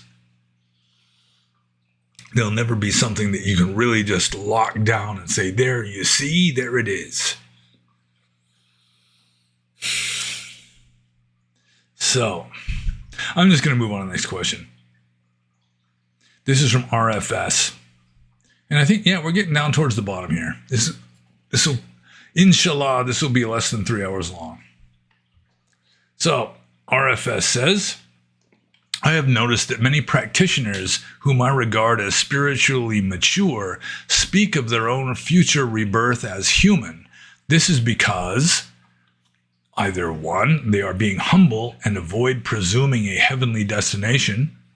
2, they see the human realm as uniquely supportive for practice and thus aim to return. Or 3, or because leaving the human realm is rare and difficult. So, RFS wants to know why it is that many practitioners whom he regards as spiritually mature speak of their own future rebirth as human. Well, it's hard to say exactly. I've never really come across any spiritual teachers that I consider to be advanced or not advanced speaking of their own future rebirth as human. If you're being really wise about it, it would seem, unless you're just like really highly advanced, but if you're just kind of being wise and not completely enlightened and still somewhat humble, you don't really know. It's going to depend on factors that are maybe beyond the scope of your conscious awareness. So maybe you get into a heaven realm, maybe you'll be born as human again, maybe, who knows? So, with regard to his 3 options, the first one, they are being humble and avoid presuming a heavenly destination. Some of them maybe. I think the second one might be more significant, though, which is they see the human realm as uniquely supportive for practice and thus aim to return. Or maybe they just have like human karma going, human interests, and so they want to continue as humans just because of unfinished business or that sort of thing. So that would come closest to RFS's second option here. Because leaving the human realm is rare and difficult, not so much, I think. So I would guess that it's partly one, but mostly two, in the sense that the human realm, I mean, it is supportive for practice, but also a lot of teachers, I mean, they're humans now. They think like humans. They've got human intentions and desires and goals. And so they're just projecting that forwards in time, which just naturally winds up being another human existence. That would be a fairly conservative guess as to why they're doing this, but I don't even know who he's referring to. I haven't seen any real context, so I can't say for sure. Maybe if they're like Buddhist monks or something, it might be really what he's saying with regard to the second option here, that the human realm is uniquely supported for practice. Because according to Theravada Buddhism, human existence, conveniently for us humans, is the ideal situation for practicing Dhamma. Because the lower realms, I mean, they're so distracted with torment and survival and ignorance that they don't have nearly as much opportunity to practice Dhamma. You know, they're just, I mean, it's just not really much of an option for most of them. But in the higher realms, everything is so nice, you know, they don't have as much exposure to misery in the higher, like the heaven realms, that, I mean, they're just not as inspired. They don't have that fire lit under them to motivate them to practice more. Although I'm somewhat skeptical of that because, you know, it's like even in the 31 planes of existence, some of the highest heaven realms are beings that are soon to be enlightened. They're going to become enlightened from that realm. And you've got gods, devas, that really, I mean, they should be up there partly because they're wiser than us. So it just might be just kind of, what is it, anthropocentrism to say that because that we are people and being a person is the ideal situation for practicing Dhamma. I'm a little bit skeptical of that. But, I mean, there's some truth to it, I suppose. I wouldn't just flat out reject it completely. But in answer to RFS's question, I mean, why that many practitioners whom he regards as spiritually mature speak of their own future rebirth as human? I mean, maybe just because they are human, they've got human karmic momentum going, which in all likelihood will result in them being human again if they're not fully enlightened and if they are not just so spiritually advanced that they're going to wind up in the heaven realm. But really, I can't really say for sure because haven't been exposed to these people or what they're saying, and all I know about them is what RFS has said in this relatively brief question. And so I'm just going to move on to the last question from Practice Metta. And Practice Metta says, I am wondering what is the optimal way to rid oneself of money and material goods before ordination? Should I give it to my immediate family? Should I try a merit maximizing approach and give it to centers of Buddhism in the West, Dhamma teachers, etc.? So we've got at least two questioners on this Q&A that are apparently planning on becoming ordained monks soon. So I say sadhu, sadhu, sadhu to that. And my blessings are upon everybody who tries it. Because, I mean, to be a bad monk is easy, but to be a good monk is difficult. Anyways, Practice Metta.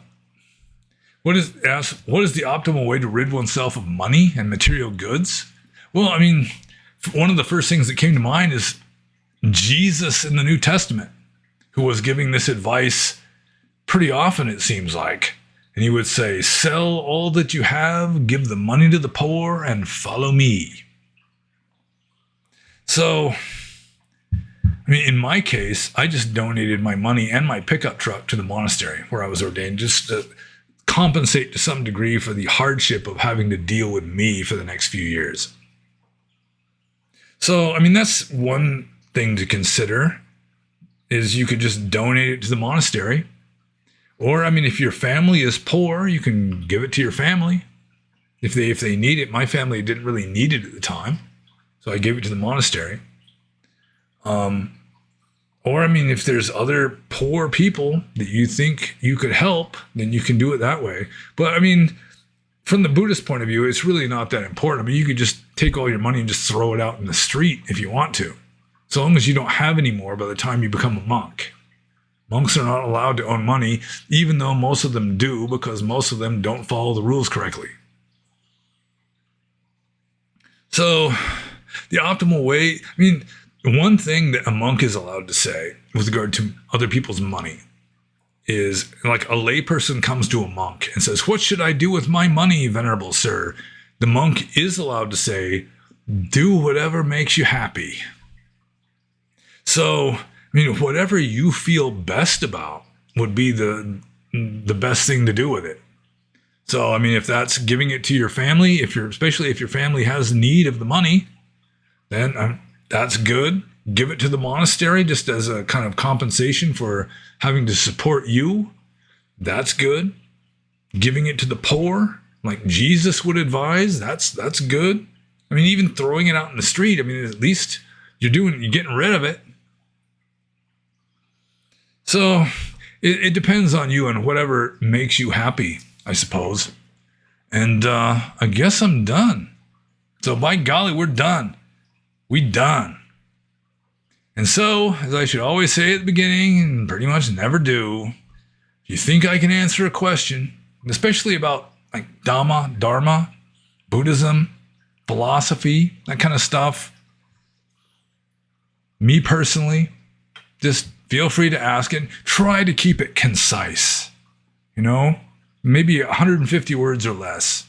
I mean, I haven't counted words. Maybe 100 words or less. I'm not sure.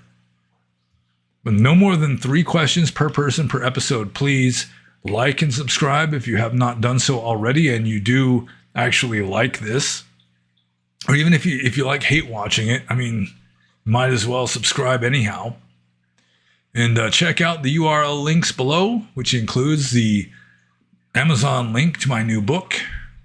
And be happy. And now I will push the button and stop recording.